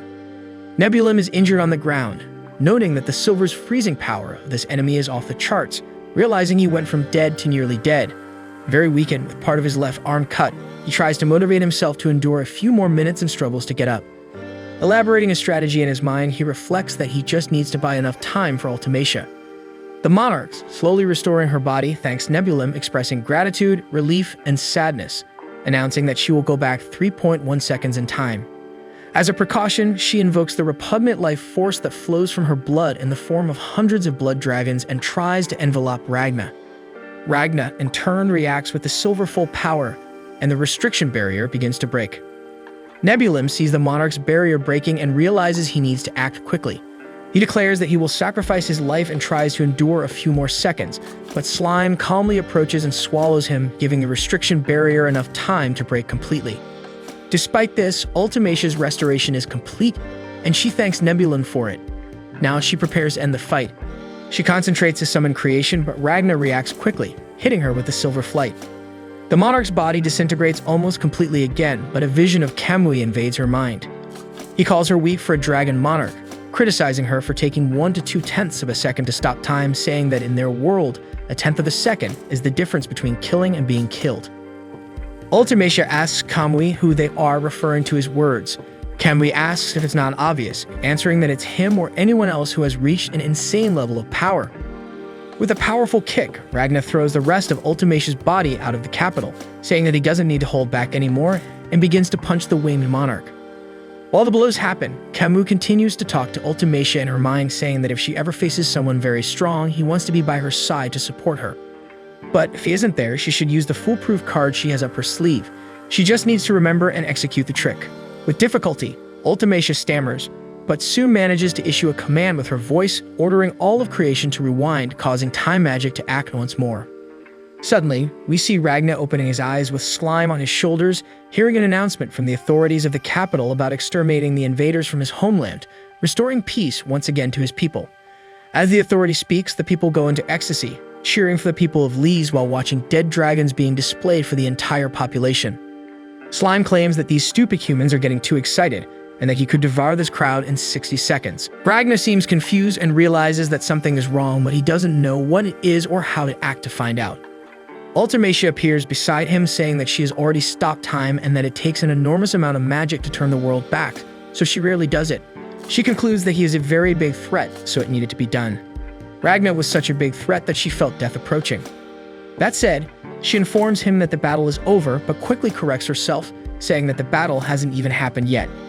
She questions how to deal with him and who he really is, that the deep hatred he felt for her was evident, and wonders when she caused this hatred in him. The monarch laments, thinking that she will never know the reason, and concludes that it is in this inner world that Ragna will face his death head-on. Simply raising her arms, she levitates the entire population of the capital, frozen in time, playing with them as if they were dolls. But she asserts that she won't stoop to cruel killing, even if they are people who disdain God. She continues, saying that when Ragnar was low on brain matter, he was honorable and fought alongside the people, and asks him who the child he carried on his shoulder was, suggesting that Ragnar and Slime had a friendship as Slime was affectionately seated on Ragnar's shoulders. The monarch begins to utter a phrase involving Slime and removing the boy, but before she can finish this threat, Ragnar moves a finger of the hand holding his sword, and the sound of the blade startles the monarch, who steps back a few steps. Unbelieving in what she was seeing, Ultimacia wonders how it's possible for Ragnar to move as she didn't feel time turning back. Nebulum appears in his dragon form and delivers a punch that sinks Ragnar and Slime into the ground. Nebulum's enraged eyes show his hatred as he repeatedly punches the dragon hunter.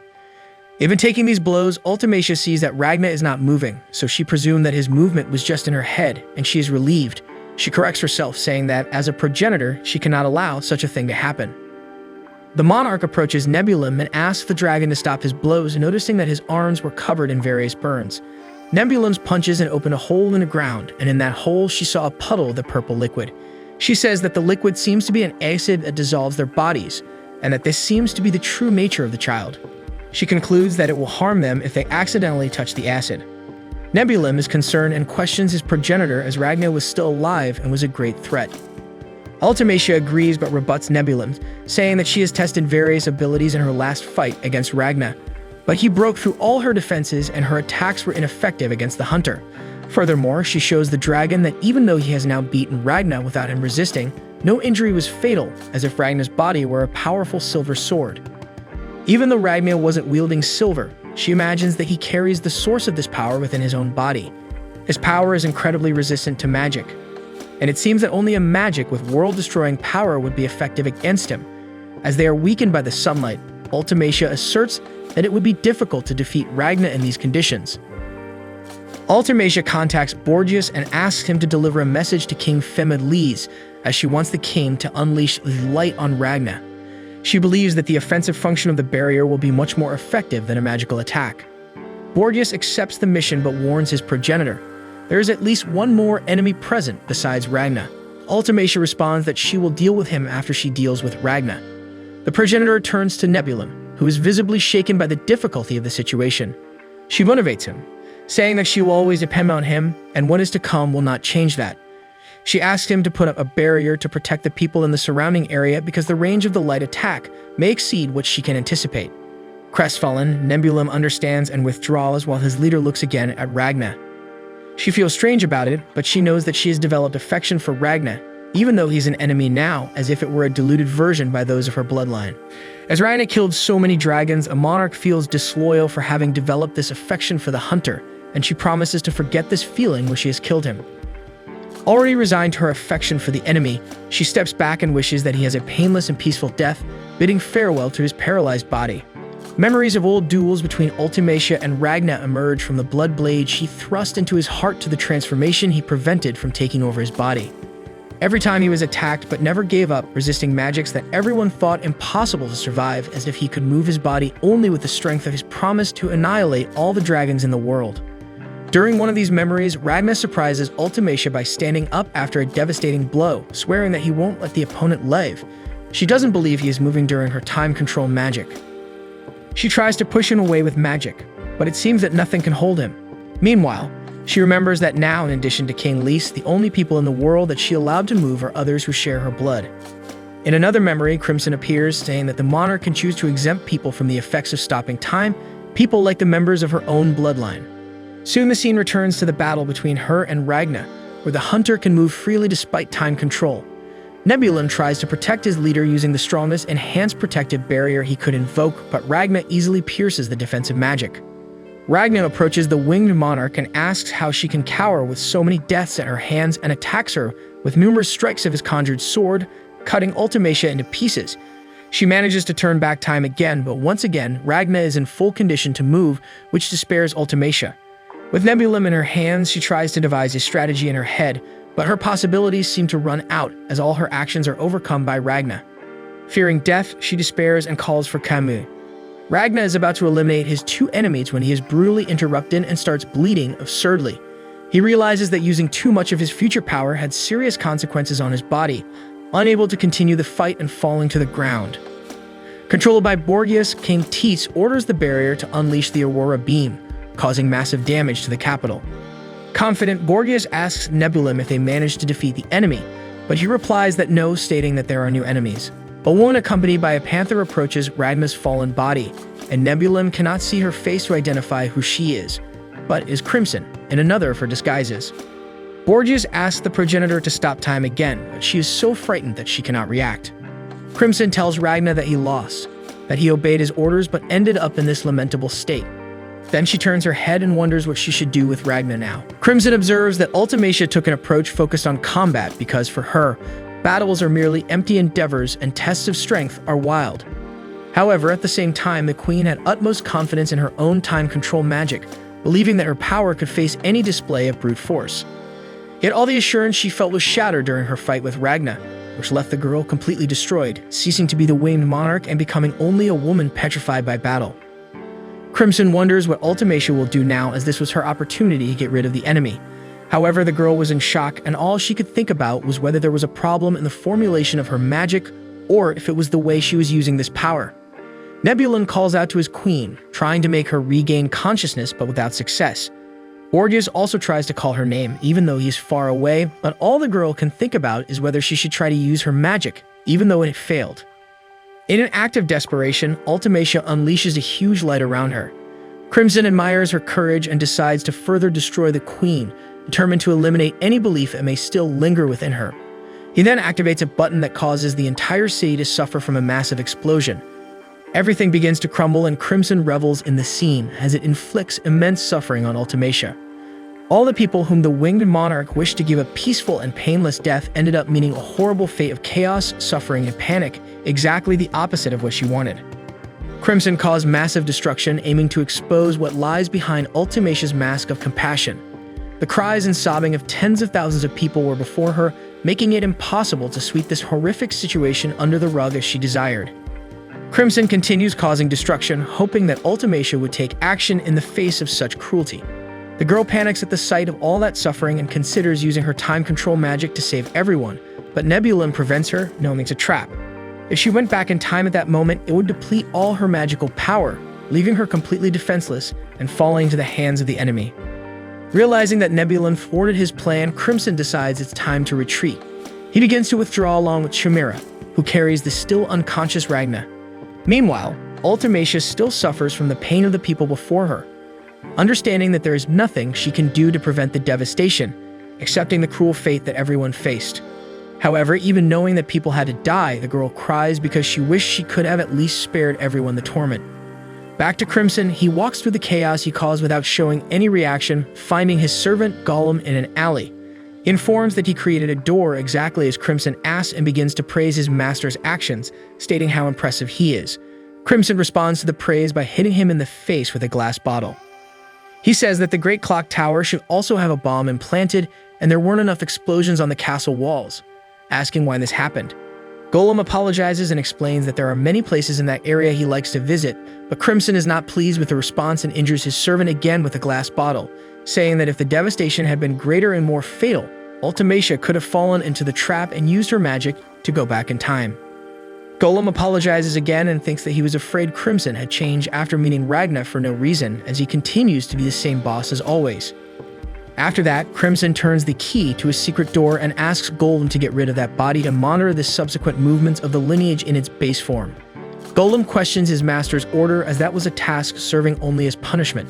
However, Crimson maintains his order and instructs his servant to endure the suffering. Next, he enters the door, ending up in a white room with Chimera and Ragna, called the Global Chamber.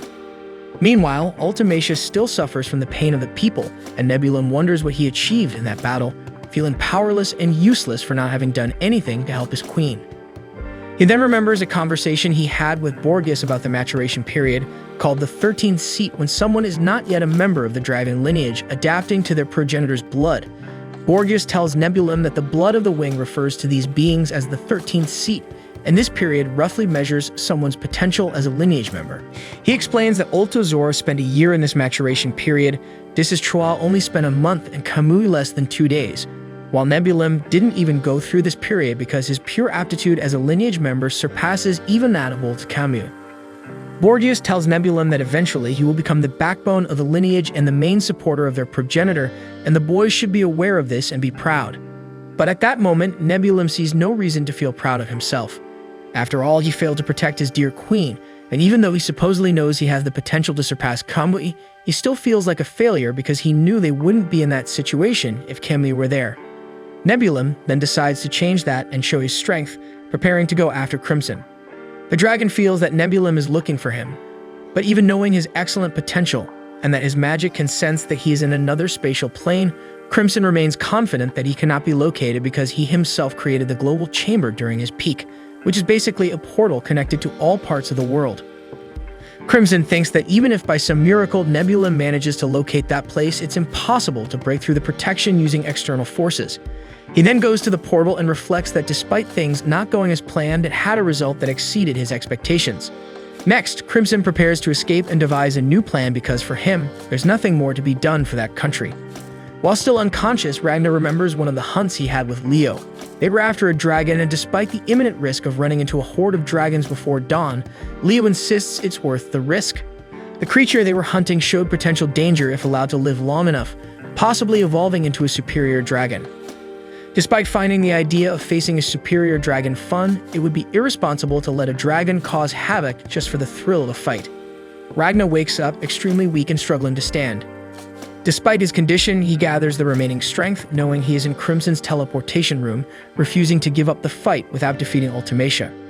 Crimson tries to calm him, acknowledging the excellent results Ragnar achieved in the battle, proving to be stronger than expected. However, Ragnar doesn't care whether he pleased Crimson or not. All that matters is that the winged monarch is still alive. Ragnar activates his silver power, and Crimson quickly orders Chimera to stop him. She restrains him, and the dragon scolds the boy for attempting to destroy the place when he notices Ragnar cause a small crack in the room. He hurries to use the teleportation, but at that moment, Nebulum appears. Crimson acknowledges underestimating the boy and attempts to escape, but the portal is closed due to damage to the room. Furious, he orders Golem to attack the enemies. His servant outside shoots Nebulum, severely injuring him. However, Borgias retaliates with a massive fireball. Ragnar finally frees himself from Chimera, and he and Nebulum vow not to let the enemy escape. Crimson becomes irritated seeing Ragnar helping the dragons ruin his plan, but the boy doesn't give up the battle, increasingly activating the power within him. Crimson starts to dream of a conversation he had long ago with a girl. She says there won't be peace even after the war, but she would like to continue living with everyone else.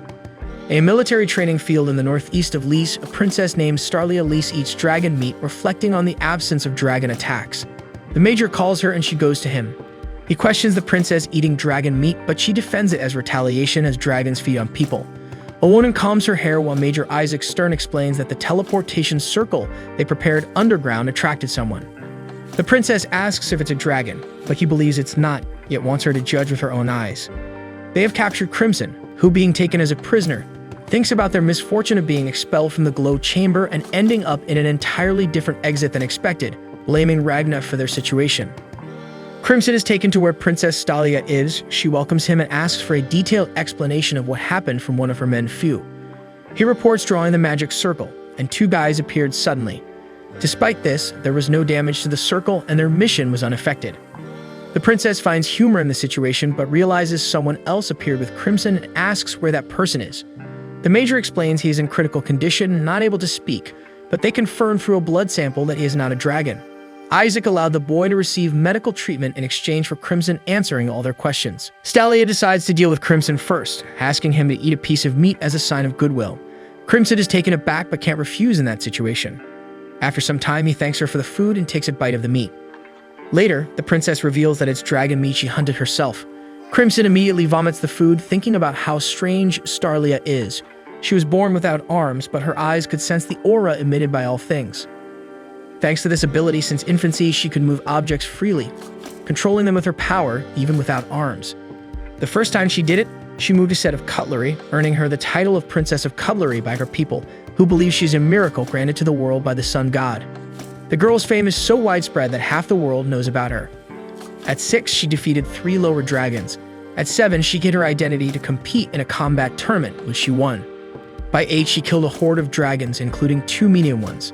However, the princess didn't stop there. At 9, she thwarted a coup attempt by a general, and after turning 10, she used her special abilities to develop silver equipment, quickly becoming a master craftsman.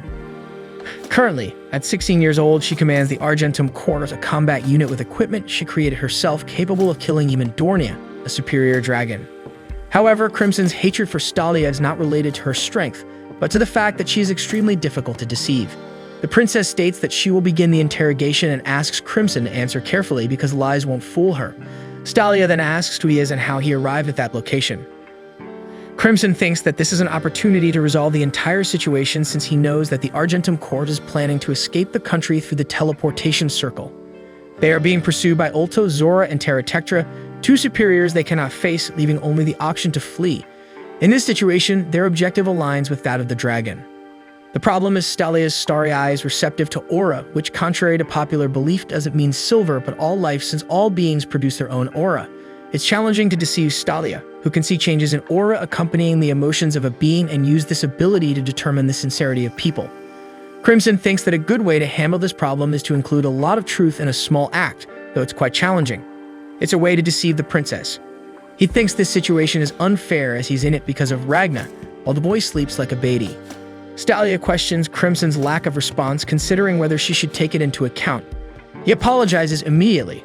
The dragon is annoyed with himself for wasting time thinking unnecessarily, but celebrates as Stalia didn't notice his irritation, meaning his plan to deceive her would work. Crimson then reveals his dragon eye to everyone and begins to use his acting talent to deceive the princess's eyes. 7 years ago, we see Princess Steria talking to a lieutenant colonel.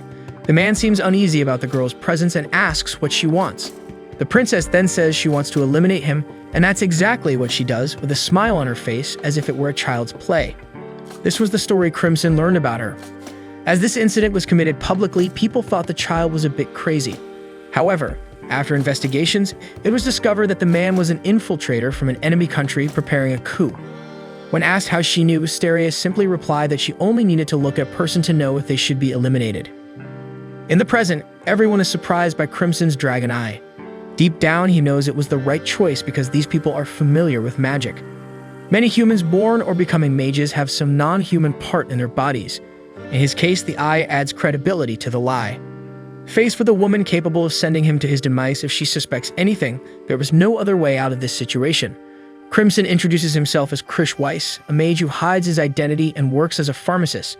When asked about the situation in the capital, he puts on a frightened expression and says everything was going well until there were explosions. While saying this, Crimson controls his emotions, subtly reflecting in his aura, showing that he is afraid and hiding some things. About the capital, he mentions many explosions at once and she doesn't know the current situation because she was trying to evacuate with an injured companion using teleportation magic. Hiding that the explosions were his fault, Krish says it was when they suddenly found themselves in the magic circle. One of the men questions how the mage learned magic since no one does it alone. The guy suggests she deserted the Sun sect, but this aligns with Crimson's script. Now is the time to show some uneasiness. He pretends to be concerned, saying he never belonged to that elite. The guy concludes that he is right, commenting that the sect does not tolerate deserters, so it's no surprise he wants to flee to a country outside their influence. With this, the redhead thinks he has imposed his identity since the Sun sect is the only human faction capable of facing higher-level dragons. This leads him to believe the conclusion of this situation is for them to accept him as an advisor to the group due to his supposed past. However, it won't be that easy. Staria says he lies very well, mixing lies with real facts. She mentions her ability to detect liars because her eyes see a person's aura, perceiving fluctuations caused by strong emotions. This is not true, as with training, aura can be controlled. What she sees is the color of the aura. Honest people have a blue aura and dishonest ones have a red one. This makes it very difficult to deceive her. In Crimson's case, the aura is not red. It's actually very blue, but it smells really bad. This comment surprises Crimson, but he continues trying to talk his way out of this situation. Suddenly, the princess puts the broadsword in front of him and he pretends that she always offers equipment to people who please her. The redhead falls for it and puts his hands on the hilt. However, this confirms what the princess already knew. Staria says she was born without arms but compensates with this silver equipment.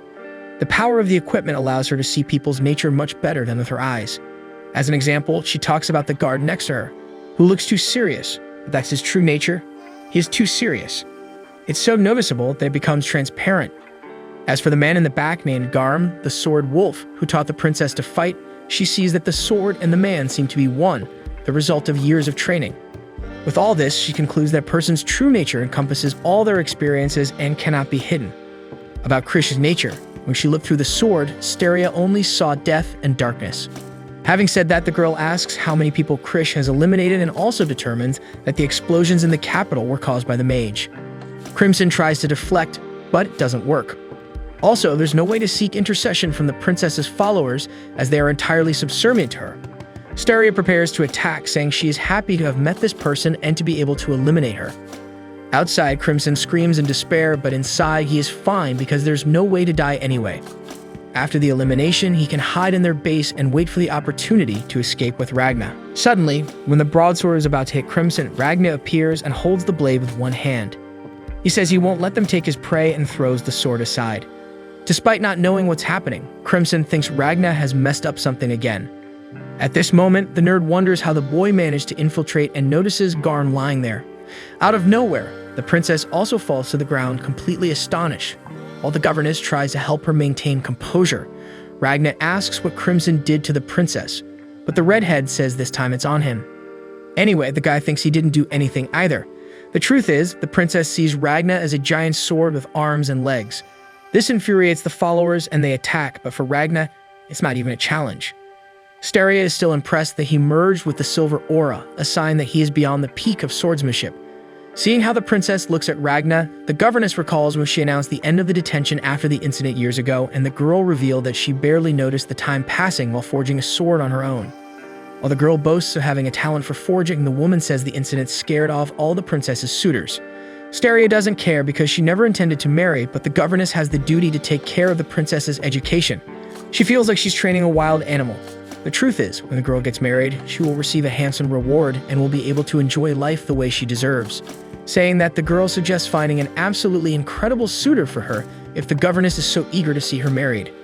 Back to the present, that's exactly what the princess sees in Ragna, admiring his muscles and scars in addition to the silver aura. She acknowledges that she has never seen someone so powerful and serene at the same time. Despite seeing a sword in place of a head, she finds his face very beautiful.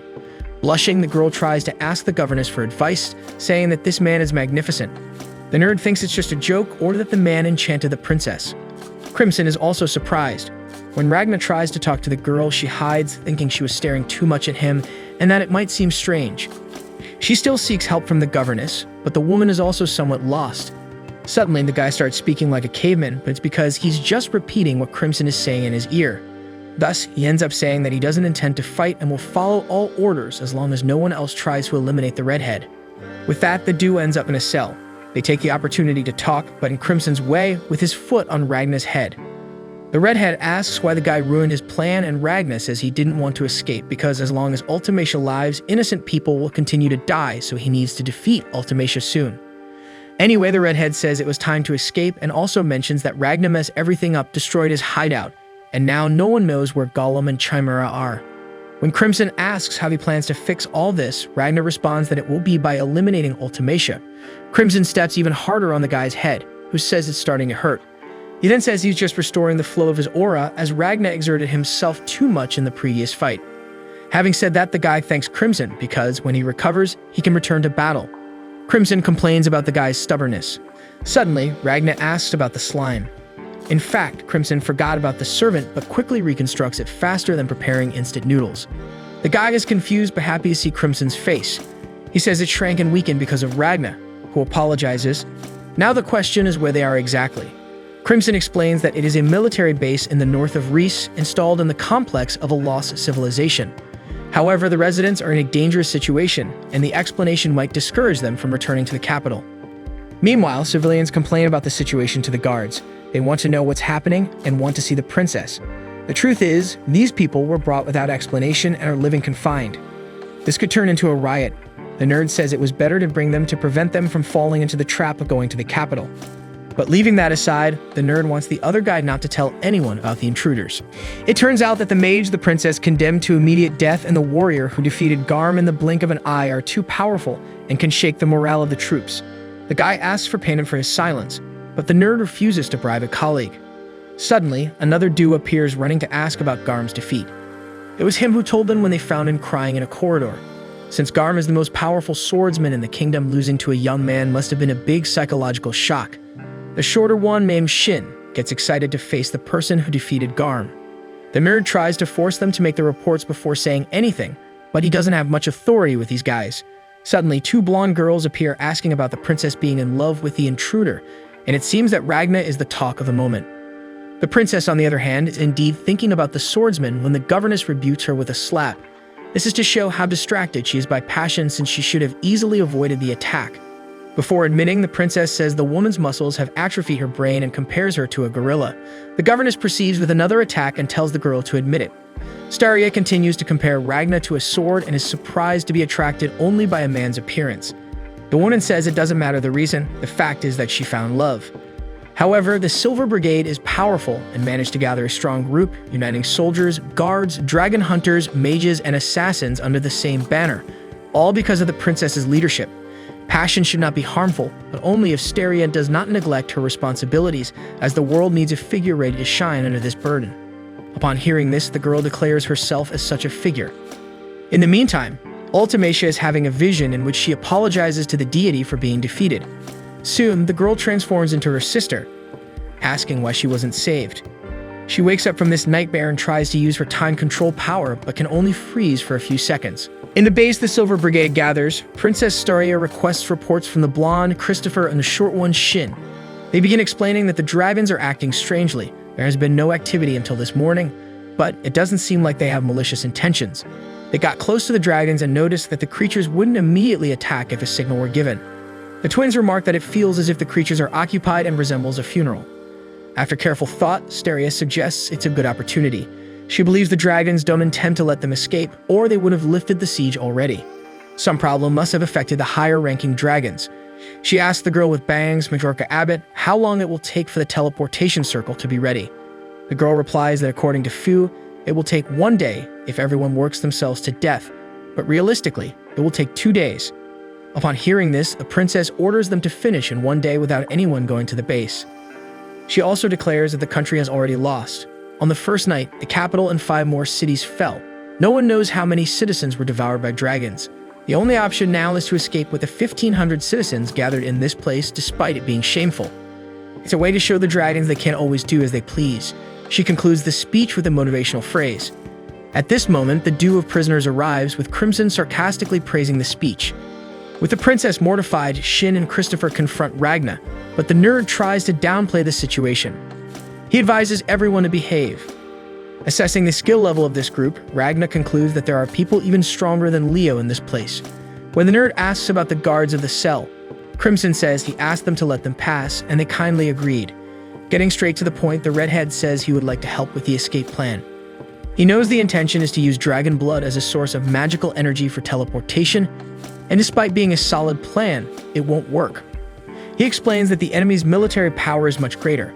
Crimson ends by saying he can provide information about the dragons, and better yet, can provide a super weapon capable of taking down superior dragons alone, which is the Reaper Ragna. Furthermore, if they don't cooperate, everyone in this place will probably meet their end. The princess is completely paralyzed by Ragna, leading to a discussion where all brigade members speak at the same time. The tutor finally knocks the girl on the table with a blow, bringing her back to her senses, and she dismisses Crimson's words as nonsense. As she approaches, she leaves a board between the prisoners. Shin loses patience and asks if they should finish off Ragna. He looks behind the wood to try to talk to her, and Staria becomes embarrassed again. Crimson then seizes the opportunity to mention that the Mad Maestro, Ultozora's main role is to manage and lead military affairs. His power is chemical synthesis. He can create potent substances that eliminate or hypnotize targets through changes in his own blood. Moreover, Ulto can spread the compounds like a mist, covering a large area. However, these chemicals neutralize instantly in sunlight, and silver can also stop them. Another piece of information is that he can use his ability on his own forces, making them much stronger and maintaining total control through hypnosis. Staria says there is no guarantee that this information is true. Even with her ability, she prefers to be suspicious of Crimson. He then brings Ragna into play, as Crimson is entirely incompatible with the princess, so Ragna has a much better chance of convincing her. In a flashback, the Dew in the cell discusses the situation. Crimson calculates that at least 10,000 dragons will attack the base transported by the Twisted Shadow, and the leaders will be the superior dragons Ultozora and Terratectra. The base has only 350 soldiers to protect the 1,500 civilians, meaning no one will survive. To confirm this prediction, Crimson asks if Princess Silverware and her companions were in Ragna's future. Crimson's proposal is for Ragna to forget Ultimacia for now so they can escape the country. Ragna will do what he can to ensure the humans in this base escape the dragons. The decision is Ragna's. In the present, Ragna shows he has already made his decision when he begins talking to the princess. He mentions the insults she directed at Crimson, agreeing with all of them, calling him despicable and worse. Despite everything, the only thing to trust about Crimson is his desire to slay dragons, and that's why they joined forces, to exterminate all dragons. Furthermore, Ragna introduces himself as the world's best dragon hunter and asks to be used by the princess. The princess is taken aback, but her expression reflects the effort she's making not to scream yes in response to the request from the man she has fallen in love with. Finally, she manages to hold back and speak seriously, agreeing to the proposal but making it clear that it's all for strategic purposes and has no sentimental motive behind it. With this scene, Crimson bursts into laughter and then praises Ragna's move despite thinking he went too far with the insults. Steria's followers are unsure if this is the right decision, but the girl is entirely determined.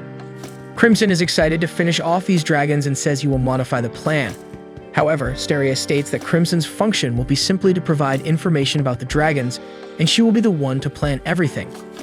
Crimson says that's a great relief but advises her to be careful not to leave holes in the plan for him to fill later. Setting that aside, the girl asks if Crimson knows what caused the dragons change an hour ago. The redhead then says it's because they fought the winged monarch in the capital.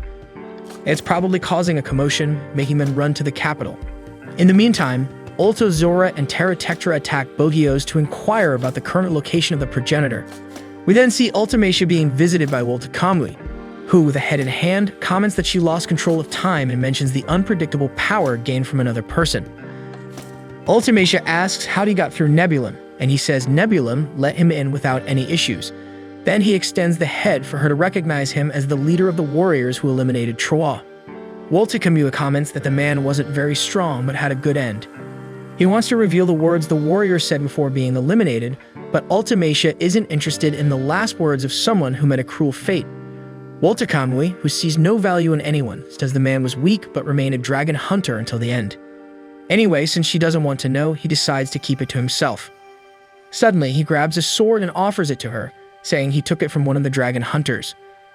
Ultimacia is startled, while Woltakamui mentions that he has to make an effort not to get a numb hand while holding the object.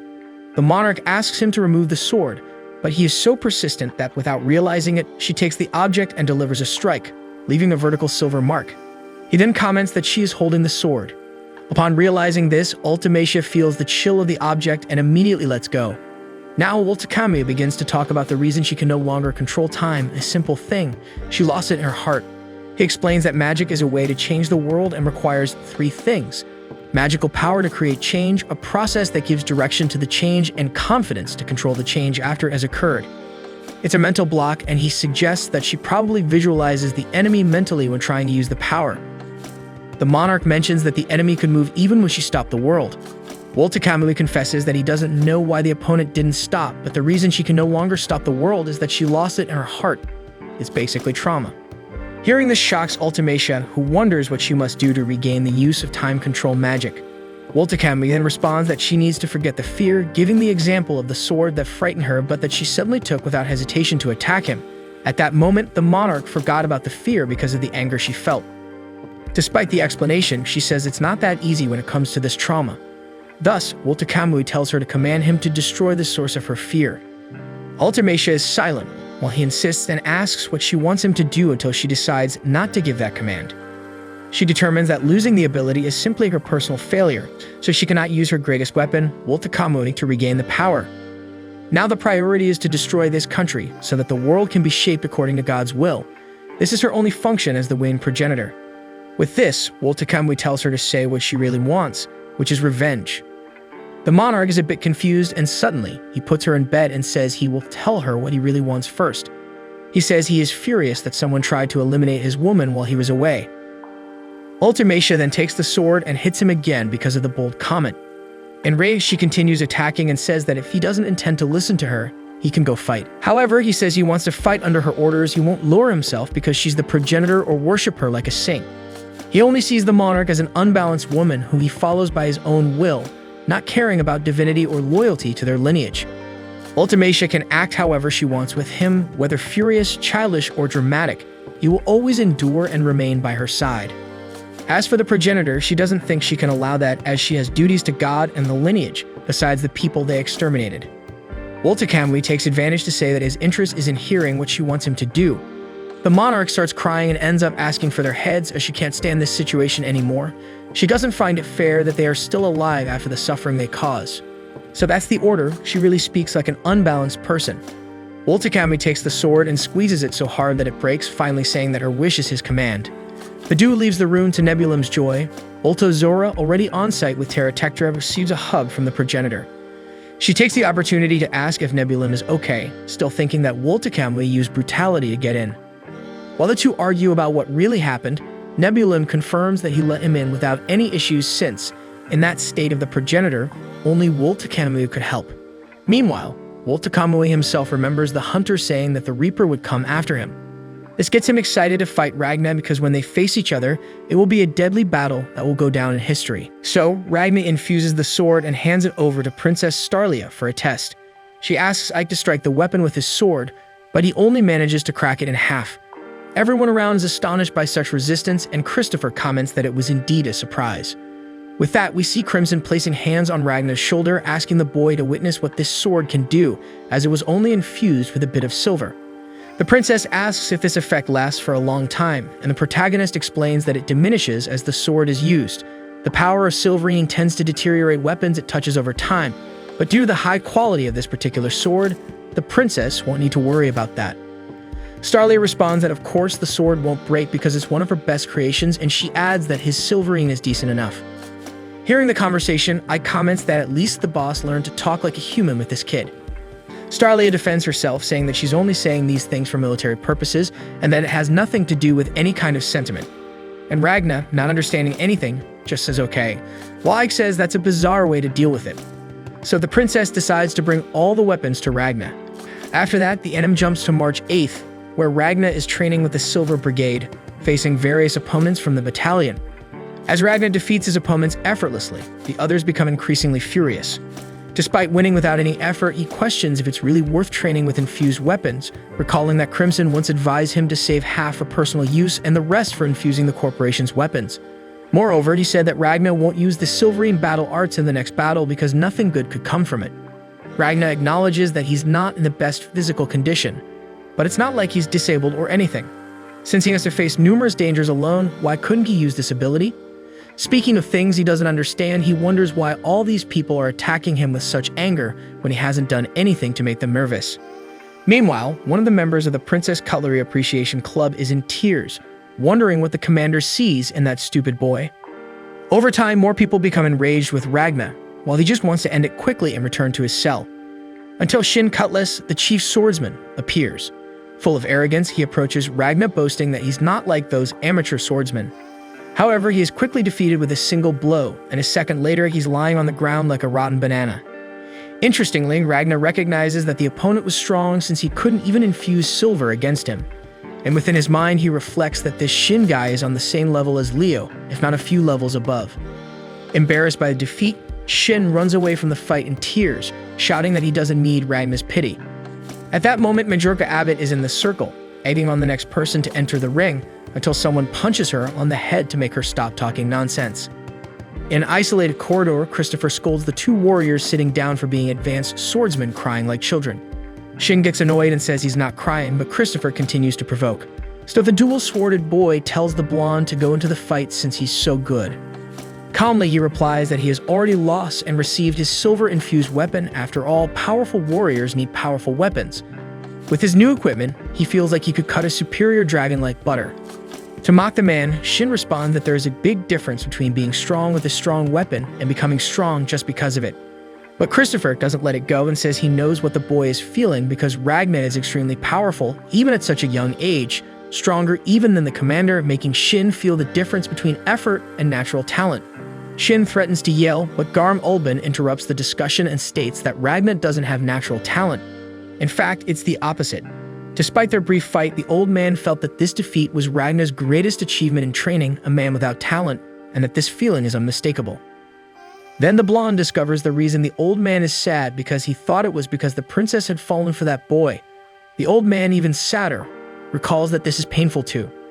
With that, Shin gets up and declares that he's tired of these two old farts crying over spilled milk, so he decides to challenge Ragnar again as he doesn't want to be the bystander behind a glorious hero on the battlefield. By nightfall on the same day, the twin sisters Greya and Hesela are questioning Ragnar about what he thinks of Miss Leah, and in the background, Shin had just been defeated for the 7th time. Ragnar responds that he doesn't have a formed opinion about this woman since he just met her. Still, they keep bothering him, saying that you can still have an opinion about someone even if you've known them for a short time, like finding the person attractive or ugly. For example, Aunt Leah thinks Ragnar is handsome. With that, the scene shows that each one has their hand on their holster. Trying to argue, Ragnar explains that his face is covered in bandages, so there's no way the princess can know if he's good-looking or not. But he goes further, stating that he's uglier than hitting your own mother, and this fact is making him increasingly worried. With that said, the girls respond that he only speaks the truth under pressure and draw their weapons. Thus, they ask the boy to infuse their bullets with silver. Without paying much attention to the request, Ragnar thinks that the two are the same age as Leo until slime in miniature suddenly appears on his head, asking where that dragon smell is coming from. Ragnar scolds his friend, asking if it's really a good idea for him to appear like this, while the twins think slime is a cute gnome. Later, they ask what his name is, and the boy replies that it's Evil Slime, saying that the twins look more like dragons than humans because of those eyes and teeth. With this, Ragnar realizes instantly that the mood of the girls has changed, and the two invite the innocent Slime to eat some tasty snacks. Slime agrees, but only if it's a snack dragon, and asks to be taken to a snack bar in Onshi, so they fulfill the boy's wish. As everyone moves away, Ragnar feels an uncomfortable sensation that you will never see Slime healthy and in good spirits again. Then the twins take Slime to a dark storage room and close the door, while the boy asks where the dragon is. In response, they tell him that they have no memories of their parents. Their first memories were of being in a freak show in a circus, and they were an attraction known as the Dragon Descendant Twins. The two were treated very poorly by society. Growing up in such a hostile environment, they became emotionally stunted, losing the meaning of humiliation. This means they don't feel anger from Slime's insults, but they chose on their own to get nervous. However, the twins say that they won't kill Slime, but rather play a prank on him. Far away, Master Fu reflects that magical powers are the means to direct the changes they create, and with a trick, he conjures fire into his hands. However, there are other methods to shape the world. He reflects that for those who master the method, there are various ways to manifest a kind of power. For example, superior dragons are masters of the most powerful form of magic, and the blood that runs in their veins is a form of magical expression. Simply by imagining the change they desire, they can conjure the magic they are thinking of, which is why they are powerful, to the point where thaumaturgy tries to imitate them. Magical circles are shaped from the flow of dragon blood. The center of the circle is the heart, and magic circulates through the veins. The more knowledge the magic bearer accumulates, the more powerful they become. This is the call of the thaumaturge. After all this reflection, the scene cuts again to him, frustrated with something, but sitting at a table with several thaumaturges like him. At this table, everyone discusses that their teleportation method is malfunctioning, and each one offers a more foolish solution than the other. Meanwhile, the leader observes his subordinates and laments that their brains have turned into pancakes from working day and night. Therefore, he suggests that everyone use imagination and creativity to overcome the teleportation problem, as recent research has led nowhere. However, one of the subordinates reminds them that the dragons are supposed to arrive tomorrow, so there's a risk that there won't be time to fix the circles. Until Crimson appears at the table and explains that he is there because Fu needs him to solve this little problem they are having. After that, in an isolated field, Ultozora comments to Terratectra that he didn't understand when a foolish woman claimed she would save him from suffering. Nevertheless, it happened exactly as she said. The fire of hatred burning within him was extinguished. While having these memories of when he was human, he regrets not feeling the emotions that should accompany those memories. The only thing he feels is a deep affection for the Dragon Monarch, who stole everything precious to him. And the most shocking part of all this is that he doesn't even feel ashamed to admit it. So he turns to Terratectra, who once was Arnaldo, and asks what he thinks of all this. The other dragon replies that there's one thing that hasn't changed. They are still warriors and comrades in arms. Having said that, he decides to swear never to experience the humiliation of losing his sovereign again, even if it is the Dragon Monarch who stole this human sovereign. Whether man or dragon, that doesn't change his purpose or his way of living. As Terratectra speaks, we are going back to the past, where he and Zora discuss the plan. Ulta remembers that there are two things that need to be done: destroy this country and kill Reaper and his friends for daring to attack Tia. Watching the conversation, Ulta Kamui interrupts the reasoning and calmly states that they don't need to worry about Reaper and his friends because he will handle them alone. But Zora shows disbelief and calls his companion stupid for thinking that way, since Tia is without her time control powers and weakened. If she dies, it will be the end of all dragons. Therefore, facing all enemies with only one member is foolish.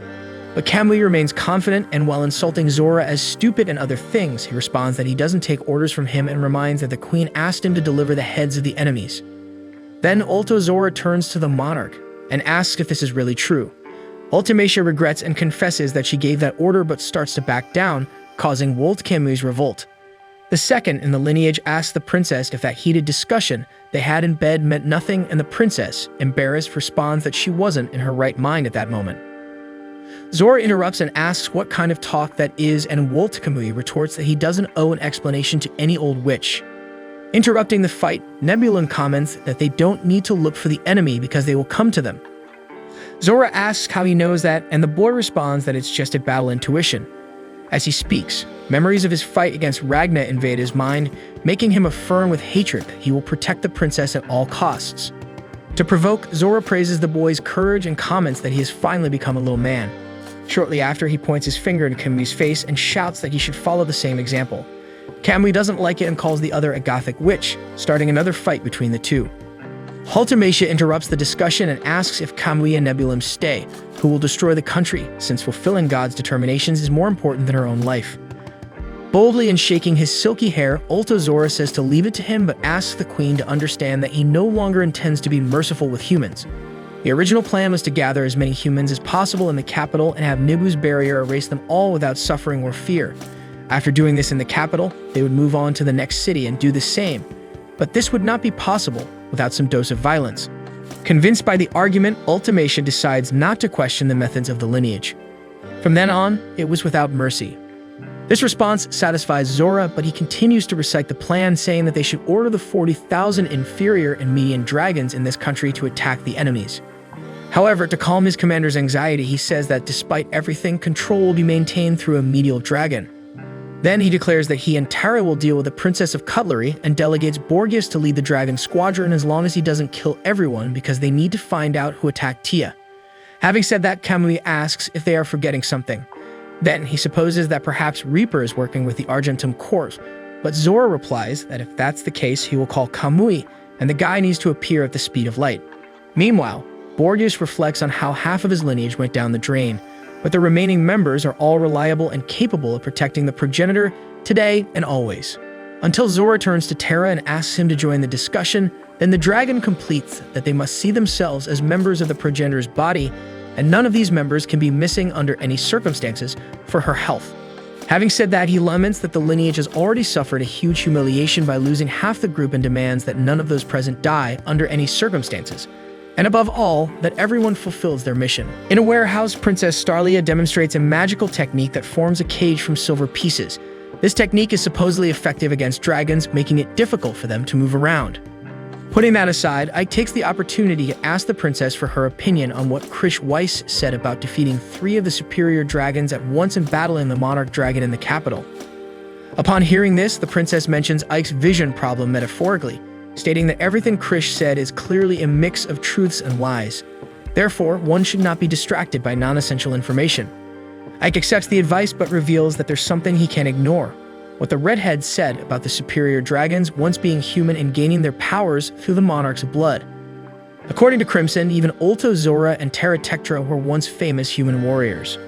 Regarding this, the princess confirms it as true, stating she had suspected it as well. She uses the twins Majorca and Fu as examples, saying that individuals born with high levels of magical power often have non-human characteristics, and the more powerful they are, the more pronounced these characteristics become. So the question remains about the fact that the highest order dragons are so similar to humans. They are not imitating humans, but rather humans who have become dragons. Contemplating this, Ike is apprehensive about the upcoming battle, but Starlia says it's easier to fight when dealing with a different species. After all, humans hunt other animals for food, so they shouldn't worry about this information about the superior dragons. The fact that they were once human only gives more reason for this conflict, so Ike should not hesitate. These are the enemies that must be eliminated for their survival. Meanwhile, Ragna wakes up from a nightmare and asks Crimson what time it is. The redhead replies that it's 3 a.m. on the 9th day. The two then catch up on each other's progress, both doing well in their respective roles, especially Crimson, who believes he helped the magicians significantly with the teleportation circle issue. Leaving that aside, he mentions that Ragna is wondering why he advised against using Silverine battle arts, a silver art. But before answering, he asks if Ragna could defeat Woltekemwi if they fought right now. With some difficulty, Ragna admits that he couldn't. Crimson is relieved because his partner at least has that much sense. Woltekemwi is formidable even among the superior dragons, so it's better for Ragna not to confront him at this moment. Moreover, this is the reason for not being able to use Silverine battle arts. The adversaries already know Ragna is a human emitting Silverine from his body, and a common superior dragon wouldn't stand a chance against him. If they discover Ragna's location, Ulta Zoro won't hesitate to call Kamui, who will undoubtedly appear instantly. In the current situation, that would be a certain defeat. Therefore, Ragna's only option is to try to save as many people as he can. Meanwhile, Ike descends a ladder and enters a corridor. When he finds Fu acting strangely and asks who the woman is that ended up making this circle much better. Ike thinks it's good. However, Fu feels humiliated because, in their interaction, Crimson proved to be much more intelligent than him without any arrogance. The circle has improved so much that Fu no longer feels like it's his creation. Back in the cell, the twins return the poor, shattered Mr. Slime to Ragna. After going through all this humiliation, the little one becomes quite sad because he lost the pride of being a superior life form above humans and dragons and having gone through all that. Ragna didn't even know Slime had any sense of pride, but Crimson soon arrives in the cell and asks why the guy returned to this place. Ragna says he can only relax in this location. In any case, Crimson confirms whether the guy saved half of the Silverine in his body and tells him to infuse all the remaining in a single weapon for him to use. In this case, he just needs to take a sword from the princess, but must do it as deep as possible underground to avoid drawing attention from the lineage. Before Crimson leaves, Ragna asks to talk to Mr. Slime, who is in bad shape. What the redhead does is slap him so hard that the little creature splats on the ground and then gets up all happy, as if it doesn't remember anything. The wizard confirms that only a good hit is needed for Slime to forget any bad memories. That said, he tells Slime to keep an eye on Ragna until the end of the imminent battle. Next, the wizard says that the battle will probably start around sunset, so it's good to prepare as quickly as possible. Before leaving, the princess appears. She asks Crimson about the people who were suddenly becoming discontented but have calmed down, but the wizard says he knows nothing. Anyway, there's also something the girl wants to discuss with Ragna alone. He follows her through a corridor, and then she says that normally she would prefer to create a weapon just for him. Unfortunately, time is short, so he'll have to settle for one of the ones she presents to him. Ragna praises the quality of the swords, and the girl boasts that even though they are mass-produced, she made them. In any case, there's something she needs to tell him before the battle starts. Meanwhile, the tutor secretly observes that the girl is meeting alone with the man she likes. Starlia tells Ragna that after the battle, she will join the Solarians. Even if the plan succeeds and they escape with all the soldiers and civilians, the future would be uncertain because it's difficult to feed more than 1,000 people in an unknown country. So the only way to solve this is to become a member of the Solarian Church and become a dragon hunter so that in return, they protect her people. Ragna then asks if she knows what the Solarians are like, and the princess responds that they tried to recruit her once. She was not pleased with the offer and refused, but the situation is different now. The problem is that if she loses her life in this battle, people will have no future even if they manage to escape the country. That said, she decides to ask Ragna that if she doesn't survive, he should join the Solarians in her place and lead her people and the soldiers. Of course, the boy isn't obligated to do this, but Starlia pleads with him to grant this request, and in return, she can do anything the guy asks. Ragna immediately refuses because he doesn't like this religion, so she'll have to become the dragon hunter on her own. The girl says she couldn't do it, and this leaves Ragna wondering why she's acting as if death is certain. Starlia says she has always lived based on her intuition rather than common sense, and that's what made her who she is today. Deep down, she recalls that since they began facing the blood of the wing, she has had this premonition that she is destined to die at the base, but she doesn't want to show this weakness.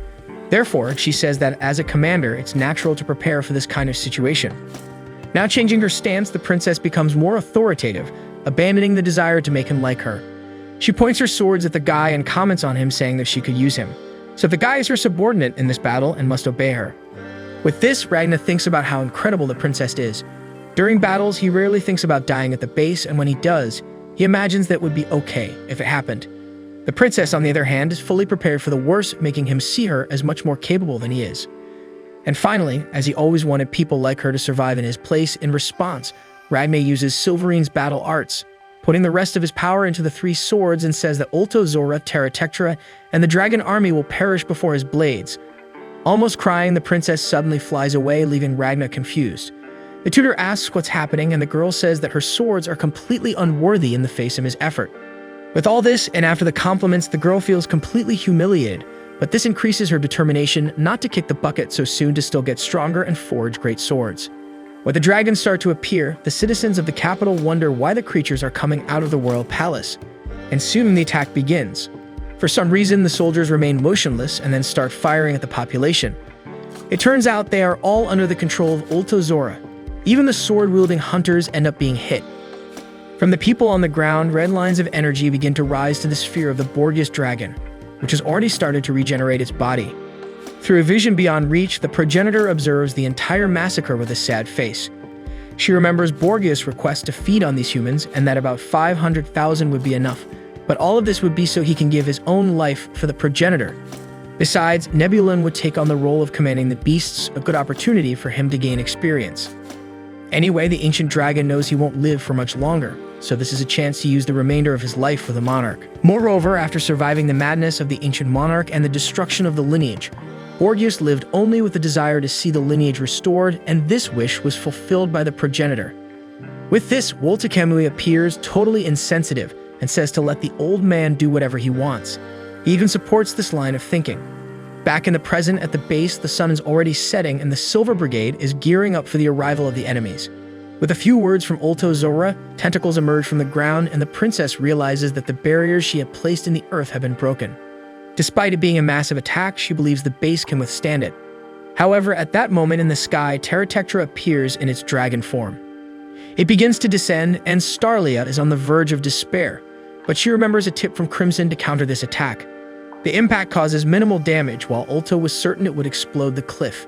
Through mental communication, Terra Tectra states that it was neutralized just before the collision. We see Ragna standing at the edge of the fissure formed by the collision, and it's revealed that it was the swords emitting the Silverine that halted the attack. They still don't know that this is the Reaper they fear so much, so Ulto refrains from calling Kamui. Terra Tectra asks for the warrior's name, and internally the warrior reflects on being terrible at talking to people but hating to speak with dragons. Thus, the response is silence. With that, Terra Tectra decides to communicate through violence. In the base, Ike, the guy with glasses, waits for the arrival of the enemies along with the rest of the Silver Brigade behind the bright protective barrier. Instead of dragons coming out of the hole in the wall, humans with zombie-like appearances enter. They explain that they were brought to serve as food for the dragons but managed to escape. The people request shelter and plead with the soldiers not to shoot as they continue to approach. It's at this moment that Ike recalls Crimson talking about Ulto Zora's chemical synthesis power enabling the hypnosis of victims. He tells the others not to lower their weapons, but now the zombies are too close for long-range combat, leaving only close-quarters combat. Nevertheless, the brigade manages to defend well against the zombified foes. Ike is no exception but hesitates when a child zombie appears to attack him. Luckily, Princess Staria shows no mercy and takes out all the advancing invaders. She takes the opportunity to say that they can only save the lives of the civilians they are defending and the soldiers beside each of them. Anyone beyond those mentioned must be eliminated without mercy, or she will have to do it herself. The speech works and the soldiers start attacking fiercely. Staria leaves Ike in charge of the base while she calls the twins, Chris and tutor Nazarena, to join her in attacking the forest. In the distance, Ulto Zora is impressed with the princess's actions, but he comments that everything is going as planned. He intends to give a lesson on the battlefield, but the lessons will cost the princess her life. Meanwhile, we learn more about the superior dragons, also known as mature lineage members. Talent is usually measured by the maturation time, with faster maturation indicating greater power. The average is 10 to 15 years, and the quickest ones are ready in just 1 year, while Terra Tectra, for example, took 20 years. During the fight against Ragna, we discover that he doesn't have much talent as a lineage member, but he accumulated significant power during his time as a human. Using Silverine-infused swords, Ragna lands several attacks on the enemy. After damaging the armor a bit, the blades get stuck in a crack in Terra Tectra's shoulder. A superior dragon then uses its own flaming blood to counterattack. Ragna acknowledges that the opponent is tough. He used all his power in the last strike, but couldn't cut off the dragon's arm.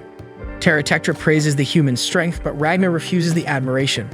Descending near the enemy, he releases one of the swords and takes off the glove from his right hand, determined to defeat this opponent in the next attack. Regardless of what the dragon will do, the boy intends to crush its magic and win, but he needs a high amount of silverine to do so. The problem is that his silverine battle art is dormant in his body for now, so he needs to create another power source outside his body, becoming one with the sword. The blade starts emanating an immense aura of power. Understanding the human's action, Terratectra prepares to use all its strength as well, intending to see which attack will prove superior in this showdown. Ragna then uses the Dragon Slayer attack, Flash of the Hunt, while the opponent uses the Seismic Cannon. The blows collide, causing an absurd shockwave. While this battle is taking place, Steria is using her power strategically, delegating power to others for greater utility. We see the arm team flying with silver pieces as if they were the Silver Surfer. Ultozora is impressed with the aerial units. The twins use their enhanced visions to provide information on the enemy's positions, seeing kilometers away even at night. The mines report about the horde of about 1,000 dragons surrounding the base and confirm that the total number of enemies is around 10,000, as predicted earlier. Further away is a more destroyed area where Ragna and Terratectra are fighting. However, they can't find Ultozora. In any case, all this information is impressive not only for their far-reaching vision, but also for their ability to communicate directly with anyone at a distance, updating the entire team on the situation outside. They mention that there are more than 1,500 humans in the area and 2 hordes are approaching the east entrance, totaling 400, possibly waiting for the brigade's attack. But for the princess, that doesn't matter because that's exactly what she wants. Meanwhile, Ultozora uses distant eyes to see the human situation, discovering that the first sent horde has been annihilated. The situation is tense for the soldiers who had to face the zombified humans, but Steria just wants a chance to vent her anger. This is when the impact of the attacks between Terratectra and Ragna occurs. Ultozora is worried, but the armored dragon says it's okay, declaring victory while we see Ragna fallen with Mr. Slime trying to wake him up. Regardless, it's astonishing that a human went head-to-head with Terratectra, who says that despite still being able to fight, it won't be able to use magic for a while after using the Seismic Cannon. Ultozora asks if there was silverine emanating from the human's body, and Terratectra responds that if the opponent had such power, they would have used it. They conclude that this isn't the Reaper who tried to end the progenitor, but Terratectra emphasizes that this enemy may still be on the battlefield, so they shouldn't let their guard down. At Ultozora's suggestion, he tries to take the opportunity to finish the guy off at once by stepping on him with his giant foot, but Ragna escapes at the last moment, surprising the dragons by still being alive. It turns out he survived by transferring the consciousness of his body from the human part to the sword part, so the battle is not over. Some lower dragons appear, whom the boy defeats in an instant. Terratectra says he's not as big of a threat now, and with a sufficient number of smaller enemies, he will be overcome and eliminated at some point. Before the superior dragon departs, Ragna, facing the inferior ones, asks him to wait and questions if they won't converse anymore through their fighting prowess. The big guy then says they've talked enough for him to understand that the kid is stronger than him. Well, he would be if the sword could withstand the power of his technique. Terratectra bids farewell, calling Ragna the man with no name, while receiving new instructions from comrade Ultozora, directing him to the princess's location. Ragna hasn't given up and starts cutting through the inferior dragons, trying to make his way to the superior dragon. The problem is, he's exhausted and heavily wounded, eventually dropping to his knees as hordes of inferior dragons keep increasing, until Shin appears and saves the guy by eliminating the creatures. Next, the soldier pulls Ragna by the collar and questions why he's on his knees. Garm also appears, prompting Ragna to ask why they are in the midst of enemies when they should be defending the base. However, the conversation is interrupted by a dragon attack. The warriors face off against some of these monsters. Now they continue fighting while the old man explains that they haven't abandoned the base. Most entrances have been blocked, so the only way for the enemy now is the north entrance, where Ike's team is, while the princess fights alongside 200 soldiers. Shin states that considering all this, he and Garm came to help Ragna, but the guy insists he doesn't need them and tells them to leave. They continue facing the creatures while Shin calls Ragna stupid for refusing help, but the guy just doesn't want people to keep going from the base in his place. Before finishing his response, the young man slips and falls from the back of the frozen dragon. Shin uses a powerful skill to get rid of several dragons around and approach Ragna. The discussion continues with Ragna insisting on doing everything alone and confirming to Shin that he wants them to hide while he takes care of things. So the Silver Brigade soldier takes a few steps back and says that in the last 2 days, he challenged Ragna 69 times and lost every fight, so now it's time for challenge number 70. He recalls a statement from the princess a few days before Ragna's arrival. She talked about relocating civilians out of the country and avoiding confrontation with superior dragons at all costs.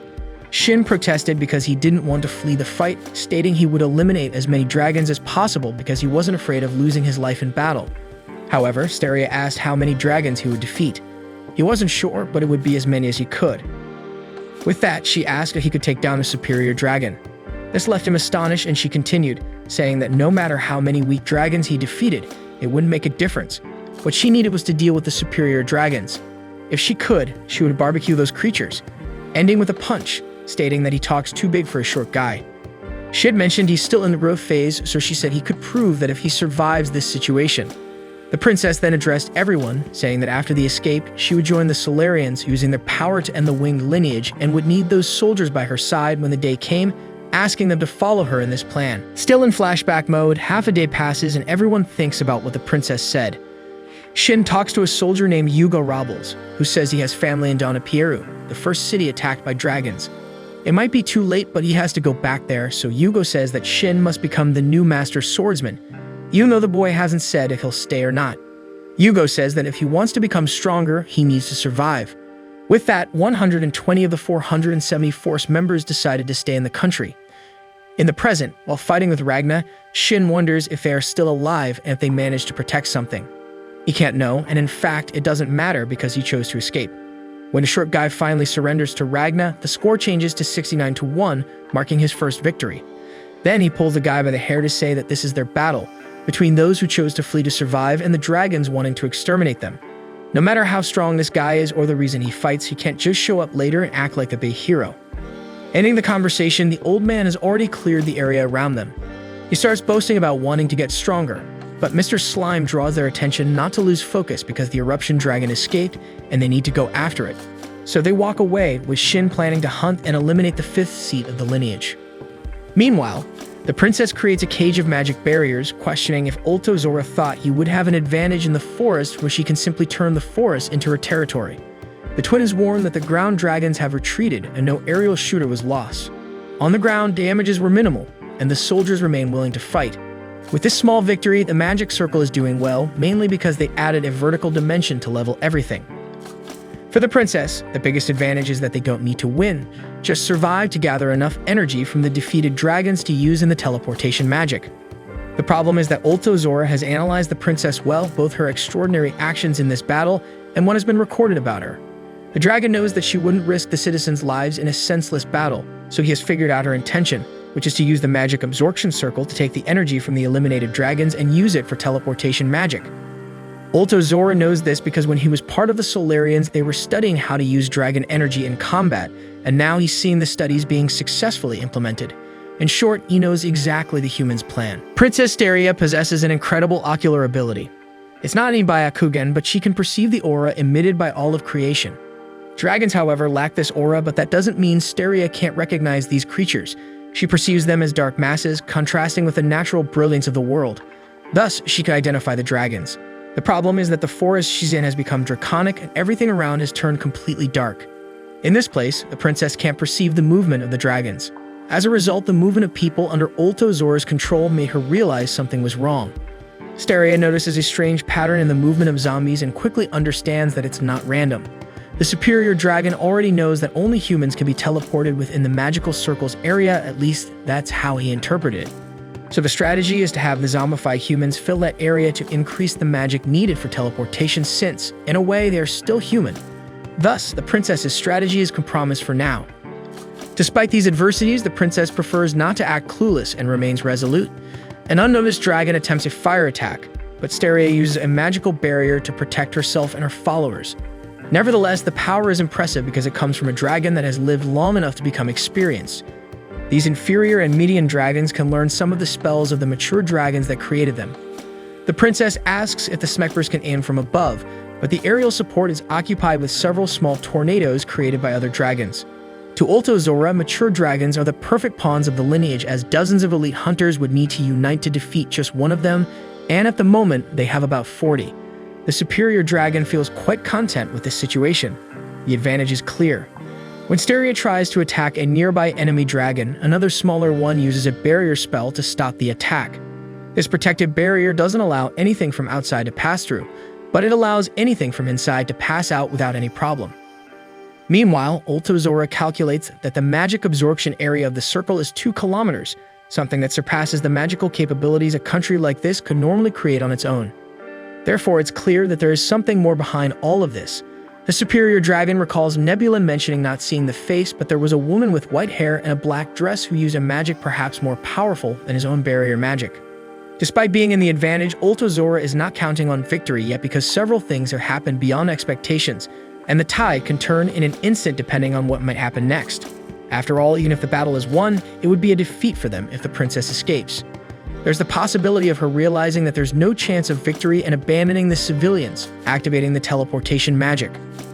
For a definitive victory, they need to take control of the magical circle at the base. Meanwhile, Ike faces a complicated moment while defending the base. He realizes that all the soldiers on the front line were suddenly eliminated. He didn't even see how it happened despite keeping an eye on them the whole time. The current enemy is a white dragon with purple eyes, which when opened makes all magical defense grids disappear. The creature approaches while Ike can only try to decipher what's happening. Regardless, knowing that even though small, this must be a mature dragon, Ike orders the men to fall back to the second line of defense and requests support from the marksman. Only now does he remember a warning from Crimson about the Monarch ultimation being able to control time, and that mature dragons would surely replicate this ability in this battle. That's exactly what's happening, and the creature not only stops time but also releases powerful energy bursts, wiping out several soldiers at once and knocking Ike to the ground. Not sure of what's happening, Ike doesn't know how to deal with this type of enemy, but remembers that the princess left him in charge of the base. So he starts going on the offensive, imagining that the dragon's power has a time limit. Otherwise, he would have been eliminated already. He also thinks that the creature needs some time before using the power again, so time to attack is now before the creature can stop time again.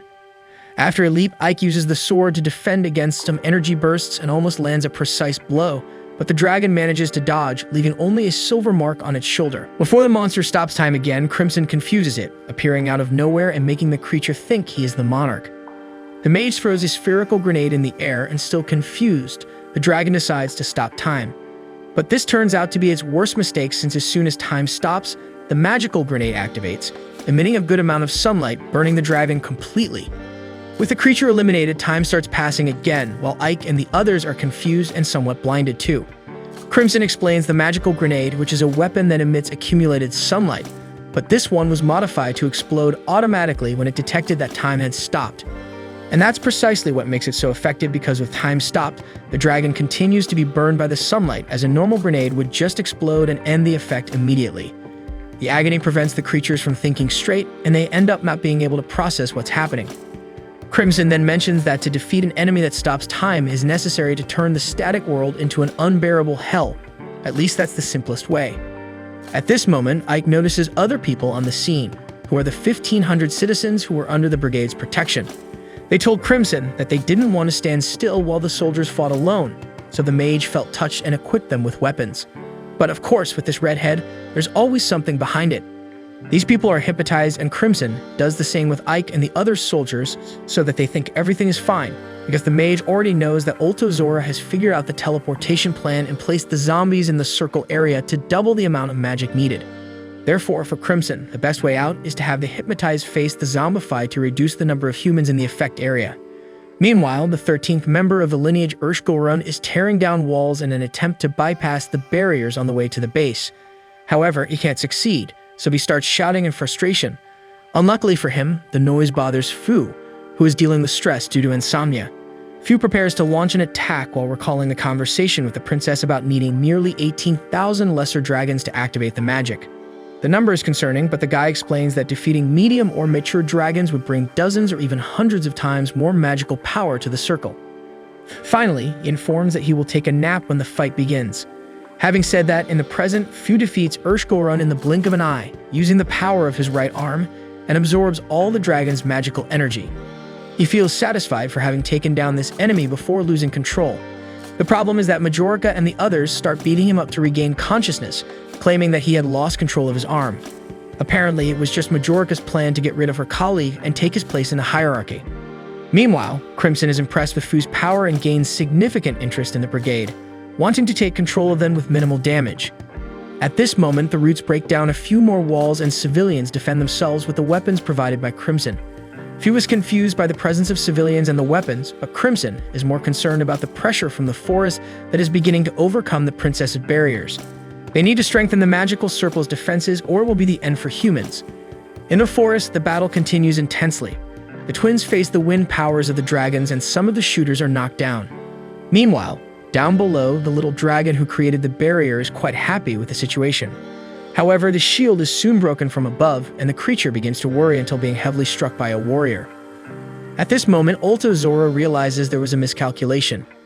He didn't anticipate that the princess would dispatch her troops to break the shield with their own strength instead of continuing to shoot from a distance. Thus, he concludes that the more insane the commander, the more insane his men. In the meantime, a warrior informs Steria that they have taken care of the fire-spitting dragon, but the other one with thorns is not around. She suggests he is probably on the cliff. She is ready to dispatch the troops again when the wind dragons start attacking from above after overcoming the brigade's air force. Zora considers it normal for the princess to remain at a disadvantage due to her lack of experience in large-scale battles. In this case, she commanded the defense and attack with an overwhelming disadvantage without realizing how it could quickly exhaust her. Thus, it is proven that being able to do anything one focuses on can have its disadvantages. The superior dragon, despite enjoying himself, considers the party over. However, Terratectra warns about something about 300 meters behind him. Checking for himself, Zora sees Ragna and the others advancing fiercely, while Terratectra reports losing a third of the platoon. Of course, if they continue pressing for numerical advantage, they will eventually win, but the number needed to do so is larger than expected. Meanwhile, the guys keep advancing with no time to catch their breath. Garm acknowledges that they can't even get close to Terratectra due to the overwhelming number of enemies in the way. However, despite the circumstances, Ragna won't give up. He continues advancing with determination. Shin simply can't understand how the guy remains firm even in these conditions, almost crawling, but this serves as motivation for him to continue as well. Inside, Ragna is suffering a lot. He can't breathe, feels pain, cold, and the urge to stop, but he knows he can't give up now. He needs to hunt Terratectra, Zora, and the horde of dragons to collect the magic. He wants to protect everyone on his own, so no one else has to lose their life. At this moment, he remembers what Shin said earlier about him not being able to just show up at the end and act like the big hero. Those words hit Ragna like a punch in the stomach. Anyway, he felt somewhat relieved to hear that, but future Ragna considers it a weakness because he always survived, always was the only one to remain alive. So he thinks he can only stay with people whose deaths won't hurt him or who won't die either. When the three stop in front of another group of dragons, Ragna resumes fighting impressively, taking down all the creatures alone. As always, this surprises the other two, as even with one foot in the grave, he continues with insanely effective techniques. At this moment, Zora realizes he made a miscalculation, but that's something that can happen on the battlefield from time to time, persistence. On the other hand, Ragna feels something strange, a sense of despair as defeat seems certain. This is common for future Ragna, and at this moment, more than ever, Ragna feels the proximity of his future self, and to him, that is like returning to hell. Ragna has already learned that the aura flowing through everything in this world does not flow dragons. Instead of this aura, they possess magical power, something beyond that alters this world, and that's why Silverine exists. The world created this power to resist the transformative powers of magic. While Ragna reflects, enemies approach. With half a second left before the nearest target reaches him, he uses this time to refine Silverine's freezing ability. Ragna then advances to launch the attack, knowing that he only needs one sword movement to defeat his prey. He also understands that Silverine's battle art is not the only thing that made the future Ragna so powerful. There's also what he learned from experience, the ability to survive at battle. Imagination is essential. It's hard to accept that all this happened in just half a second, but let's assume the guy has an ultra-fast thought process. Next, Ragna moves the sword forward, and from the blade's tip emanates a large amount of Silverine, freezing and eliminating all advancing dragons at once. He does all this with the thought that he only needs to mentally visualize the attack's result for everything to happen. And thus he remembers, while facing another group of dragons, that for him, moving a sword is like conjuring the image of a dragon-free future and bringing it into reality. Meanwhile, Terratectra also has his reflections. He knows that when enemies become persistent, they also become more resistant, spreading to others around. Zora agrees but says it doesn't matter how much they endure because the princess is already on her last legs, as we can see. The poor thing needs protection because of her injuries. Steria decides to head northwest, so the blonde soldier picks her up and carries her on his shoulder.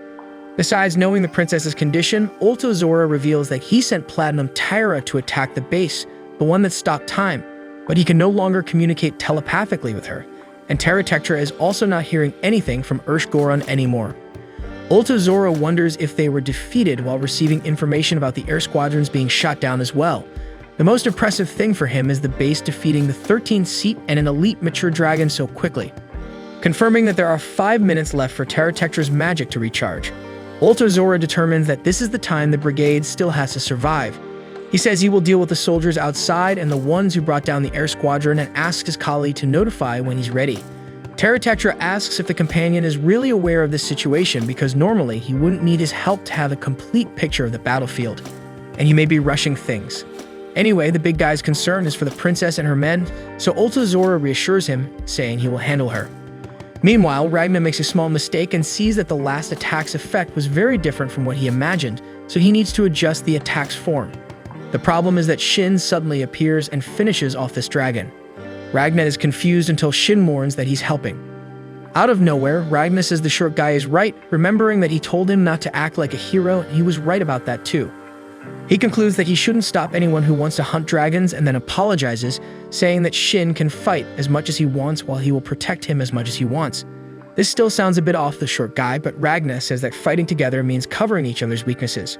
So he moves forward and the others follow him.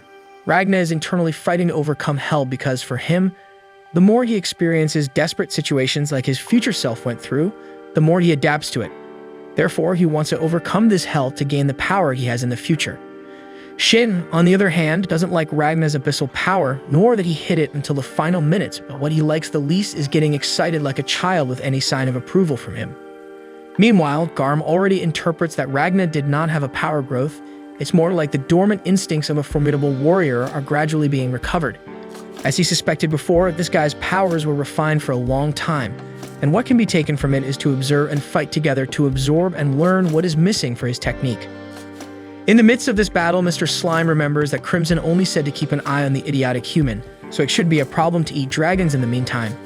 Everyone's excitement contrasts with the previous moments when everyone was hopeless. At this point, Ultozora decides to use more mature dragons. The first of the Tembrooptaf species has magic that affects the environment to use it to its advantage. It causes refraction in light and nullifies sounds and scents, in addition to generating force fields in the nearby air to step without leaving footprints and reducing gravity and air resistance for mobility. Basically, the creature becomes invisible and super fast, in addition to pulling prey with gravitational force. However, Ragna has no difficulty in finishing the creature when it's about to be devoured. Then he finishes off 3 more dragons of the same type. Holding the 5th, Shin asks why he doesn't leave some enemies for them, but Ragna only thinks about hunting all the dragons. At the same time, the short guy notices that Mr. Slime is growing. Now, Ultozora is almost entering despair because none of this makes sense. Not only did Ragna easily retaliate against those mature dragons, but it was like a technique he had already learned, so he is not only very strong. Meanwhile, civilians are facing zombified humans with firearms, which is also strange to Ultozora, not only because they are civilians, but because of the strange weapons he does not recognize. At least with the civilians' actions and expressions, he concludes that they have been brainwashed. This is very cruel and unusual, something the princess would not do, so there must be another person giving orders. The way of acting is similar to what happened in the capital when they used the best way to face Ultimacia, sacrificing civilians. Meanwhile, Crimson is taking control of the magic circle. After brainwashing civilians and seeing the amount of magical energy that Fu applied to the circle, the redhead brainwashes the other mages and hits Fu's arm to continue with his plan. Irritated by the way everyone blindly obeys, Fu asks what was done to them. Crimson scoffs, claiming he only turned everyone into friends, while the guy recalls the princess talking about the large mass of death she saw in the redhead. The guy feels the princess was right. Understanding what's going on in the guy's mind, Crimson begins talking about good and evil, stating that the princess is a very logical person who quickly grasped the situation. She knew that no matter what she said, if the decision was to discard the civilians and flee only with the soldiers, most of the troops wouldn't follow her. Even if it decreases the chance of survival, soldiers need a purpose, which in this case would be to protect the 1,500 citizens. Crimson continues, saying that now, with most of the army under control and chaos outside, they no longer need such a purpose. To explain the reasoning, he says that wickedness would be sacrificing valuable people for the sake of useless people, which is exactly what's happening. Therefore, good would be the opposite of that. The redhead concludes that the citizens understand their own survival is bleak and chose to sacrifice themselves for the greater good. Fu strongly opposes brainwashing and magical hypnosis, finding these actions terrible. Crimson, being a mage, tells Fu that he doesn't need a purpose like soldiers and warriors do. He even apologizes for the arm as it was a precaution against the guy's surprising power. With the help of others, Crimson has already taken measures to transport only the troops, with a third of the gathered magic being sufficient. Now it's just necessary to activate it, but only Fu can do that. Crimson expresses a desire to befriend Fu for this reason. Meanwhile, Zora is certain that the person who blew up the capital is the same one manipulating the citizens. It remains to determine who the Reaper is. For him, there's a high probability it's Ragna. The superior dragon even considers calling Kamui, but as Crimson predicted, he can't do that because the Reaper's power is too close to Kamui's, risking the possibility of the progenitor being taken to another dimension to be eliminated. It's precisely because Crimson knows Zora considers these details that he calculated his moves based on the fact that he wouldn't make inconsistent decisions. In the meantime, chaos is unfolding outside. Greya, one of the twins, is dealing with aerial combat when she's caught off guard. On the ground, soldiers continue advancing fiercely, even trying to calculate the enemy ratio. With Greya down, some dragons try to attack, but she fights back fiercely, even feeding on the dragon's flesh. Her sister, Hesula, also appears, and after recovering, they prepare to return to the battle. Back at the base, Crimson is flirting with Fu and talks about gender, stating that whatever he thinks is right. Crimson enjoys appearing so androgynous to be loved by everyone since people are capable of killing for love or even sacrificing themselves for those they love. While Crimson talks about wanting people to love him, especially Fu, who has powerful absorption magic in his body, the guy gradually loses consciousness and almost enters a trance. Crimson was about to tell him to activate the circle when Majorca interrupts, going against orders and calling Fu her brother. Crimson comments that they don't look like siblings, while Majorca is stopped by one of the hypnotized civilians who accidentally shoots at point-blank range. Fu tries to take advantage of an opening to retaliate, but Crimson quickly immobilizes him again. Now frustrated for losing the hypnosis link, Crimson tries a more aggressive approach, saying that he will eliminate one of the thaumaturges every 10 seconds, starting with the least talented. He begins the countdown, and the woman panics, thinking something is wrong because they drew the circle together and got along well. However, the countdown doesn't stop, so Fu surrenders, saying he will obey. At this moment, a bright light shines in the hall. Majorca undergoes a transformation with light hair and eyes. Crimson orders an attack, but the shots stop before reaching her. She declares her hatred for the redhead and orders him to leave. As she says this, Crimson and the civilians disappear and Majorca falls unconscious. Now out of the trance, the other thaumaturges are desperate, apologizing and stating they didn't see the truth. They pledge not to trust anyone blindly from now on. The question now is what happened to Crimson, and Fu imagines that he was teleported, but has no idea where. Far away, Crimson finds himself falling from an incredible height, understanding that he was teleported by Majorca. Just as absorption magic resides in Fu's body, teleportation magic resides in hers. Despite everything, Crimson finds it amazing because the brigade is truly full of talented people. The problem is that Crimson became too greedy with these things. Zora continues calculating the possibilities, considering Wolt Camus' absurd speed. He could leave the capital and reach the battlefield within 2 seconds. However, the telepathic communication of his lineage has a distance limitation, meaning he would need several medium-sized dragons to send any message to the capital, creating a kind of game of telephone. That would take at least 40 seconds to accomplish. Nevertheless, he has no intention of summoning Camus for this battle. Zora begins to wonder what the Reaper and the other person want with all of this. What is their motive for aiding the Silver Brigade? Besides luring Kamui into a trap, he believes there are 2 other reasons for their involvement. They might be trying to help the princess escape, defying the will of the progenitor goddess. Or perhaps the lunatic from the capital failed to use spatial magic for some reason and decided to join the princess to flee the country. But maybe the guy is just pretending he can't use magic to influence him to call Kamui, enabling them to return to the capital. Despite all these possibilities, the fact remains that the enemy seems to be abandoning civilians to expedite the teleportation. So it's a race between them teleporting and the dragons eliminating the princess first. Therefore, the priority now is to finish off Steria. Meanwhile, Crimson is all battered up after the fall. He hopes the teleportation will be carried out soon, preferably with talented soldiers. Moreover, for Crimson, it's even better if the princess is eliminated in this battle unless he can control her with Ragma's presence. These are Crimson's thoughts before losing consciousness. On the battlefield, some soldiers start performing well on the ground until they're hit by the dragon's wind from above, combined with the fire breath from the ground. It's at this moment that the blonde guy appears, carrying the princess and hurling an axe that hits 3 dragons at once. To motivate the troops, he delivers a speech saying that was his best throw, and that he only managed to break a personal record while running in this situation because he got stronger during this battle. The man's logic is that every step they take exhausts them, but also every step taken and every dragon hunted makes them stronger. And that strength means they can take another step forward and hunt another dragon, meaning they can keep moving and get anywhere. The other soldiers comment that the guy is taking this no pain, no gain talk too seriously, but still, they agree that what's still helping them move forward is their willpower. Meanwhile, the twins are taking down several dragons in succession, and the princess notices this, pleased with her followers' efforts. The girl also remembers when she asked Crimson for help locating Ulto Zora despite it being a dangerous move. The mage helped identify the area where the superior dragon could be, saying he would be within a mile of the base, still on the border side. One piece of information that helps to be more precise is the battle between Terratectra and Ragna, as the dragon must see the guy as a threat and would probably drag the battle to gain distance from Ulto Zora. With that, the princess already has an idea of the enemy's direction. Moreover, there's also the fact that he can use blood to spread small vision organs to monitor the combat area, and under those circumstances, Crimson calculated that he could see about 2 miles away with this ability. With this information, the princess sharpens her senses in the direction and approximate distance to find Ulto Zora, but it's at this moment that he drives the dragons of this region crazy, or rather crazier, because according to him, the beasts were at 80% madness, and now they're at 200. This makes them much fiercer, easily dispatching soldiers, but it will also cause the creatures to disintegrate in a few minutes. Even in this situation, the princess doesn't give up and advances with the soldiers, jumping high to get closer to reaching Ulto Zora. After the jump, they'll still have to run a bit, but they'll be almost close enough for direct attack. Realizing that the princess has located him, Ulto Zora wonders if the other strategist won't make any moves, in this case, Crimson, but we know he's not in condition at the moment.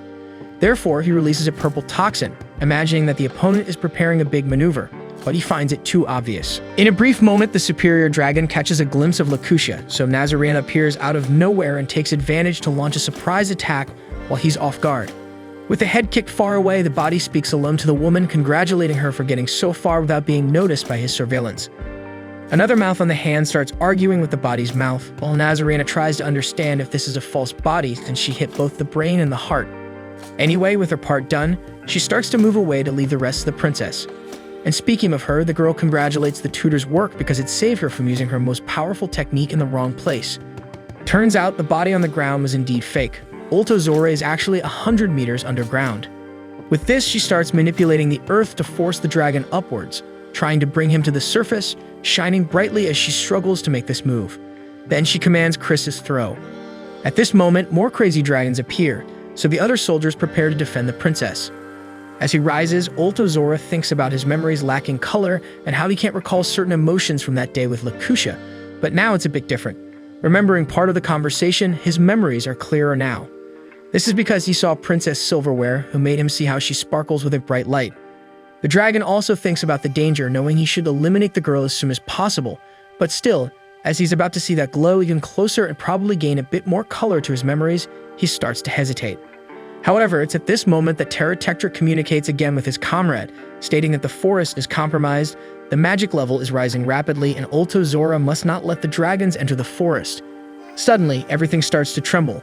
The dragon-headed roots on the ground begin to attack everyone around, both dragons and humans. Ulto Zora can no longer control it and wonders if it's a scheme of the opposing strategist. However, as the heads are attacking the brigade, what must be happening is that the dragon Borgias is recovering its primary power. On one hand, Ulto Zora is angry about this, but he also imagines it could be a good thing, considering something strange was happening to him when he was being dragged upwards. He was about to do something crazy. At this moment, Ragna and the others appear, barely able to speak due to exhaustion, but determined to continue fighting, as if they still had all the energy in the world, because all 3 of them want to become the strongest. Meanwhile, Terratectra prepares to use the cannon, aiming directly at the trio. He fires 6 shots in a row, causing massive explosions at the same point. There was a direct hit, but he cannot confirm if he managed to exterminate the targets because the smoke and flames are blocking his view. The big guy notices that the forest seems a bit calmer and asks how things are. Ulto Zora then analyzes from various angles and ends up finding the fallen princess, but lies to Terratectra, saying he didn't find her, but thinks she might not have survived, perhaps buried in the midst of all the confusion. Terratectra suggests making area shots to ensure casualties, but Ultozora tells him to focus on the guy who could be the Reaper. Not knowing why he's lying to his comrade, Ultozora also says that luckily, most of the Horde has left the forest, and they will quickly find the body considering the numbers. Then he forms the body near the fallen princess and begins to recall that from the beginning, he knew something was wrong. He was amazed that she was brilliant, disappointed that she was inexperienced, and excited to go to war for the first time in a long while. Even after realizing that the other strategist's garbage was lurking here in the shadows, Ultozora continued to focus on the princess. Now he questions if that was truly an impartial decision. He approaches the girl and recalls his past. He lived a life bathed in brilliance and wasn't like he is today. He had subordinates, companions, and the one for whom he would give everything, his sovereign lady. Everything shone in those times until the era of glory came to an end and he was transformed into what he is now. However, everything he lost on that day is right in front of him at this very moment. Still facing her, Ultozora says it was a pleasure to have met the Silver Princess, Steria Lys, and that it was a splendid battle. He also sincerely respects the brave efforts of her and her troops. Now there's a flashback on the other side, with Crimson telling Princess Steria, accompanied by Ike and Nazarena, about Princess Lacutia, a heroic woman who enchanted many warriors with her innate abilities and charisma. She had many military achievements with her leadership, and even the Solarianos came to consider her a miracle of God, becoming a dragon scourge. Upon hearing this, Steria says that even children know everything about her and always thought Lacutia was an imitation of her. Crimson then says that nevertheless, the world believes that Steria is the reincarnation of Princess Lacutia. Next, Crimson comments on the changes that occurred with Ultozora, that not even under the Bloodline's blood oath could he serve the enemy in his original form. Finally, the redhead asks her not to give up the fight because her and the Truthsway will act like a slow-acting poison on Ultozora and drive him mad.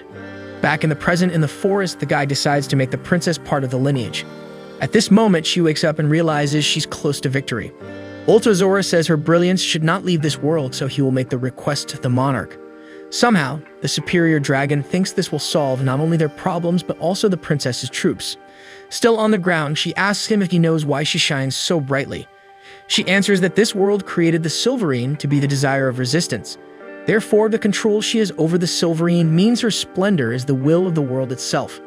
Steria also says she wasn't a match for Ultozora as a general or a warrior. But that doesn't matter because if there's an area where she surpasses him, it's this magic-inundated realm where the princess has a high desire for resistance and she can shape it. Now more imposing, while summoning a giant silver weapon, the girl says her talent as a warrior or general isn't what makes her most proud, but the ability to forge silver weapons. She then strikes the weapon into Ultozora's chest, pinning him against a tree and freezing him and everything around. Even while frozen, the dragon can still speak and begins to say that the princess is delirious, perhaps from the toxin he released earlier. At this moment, two soldiers appear to take her away. After they move away, Chris approaches and pulls the weapon, saying they haven't lost yet. Steria communicates with the rest of the troops to motivate them to keep going while continuing to share her power, especially with Chris, who concentrates everything on the spear and aims it at Terratectra under the princess's command. Realizing this, Ultozora warns his comrade, who in reaction uses the cannon to confront the weapon, creating a massive explosion and generating a huge amount of silver. Next week, we'll have more of this anime as soon as the new episode is released, so go ahead and subscribe to the channel, and don't forget to hit the like button below to support this video. See you guys.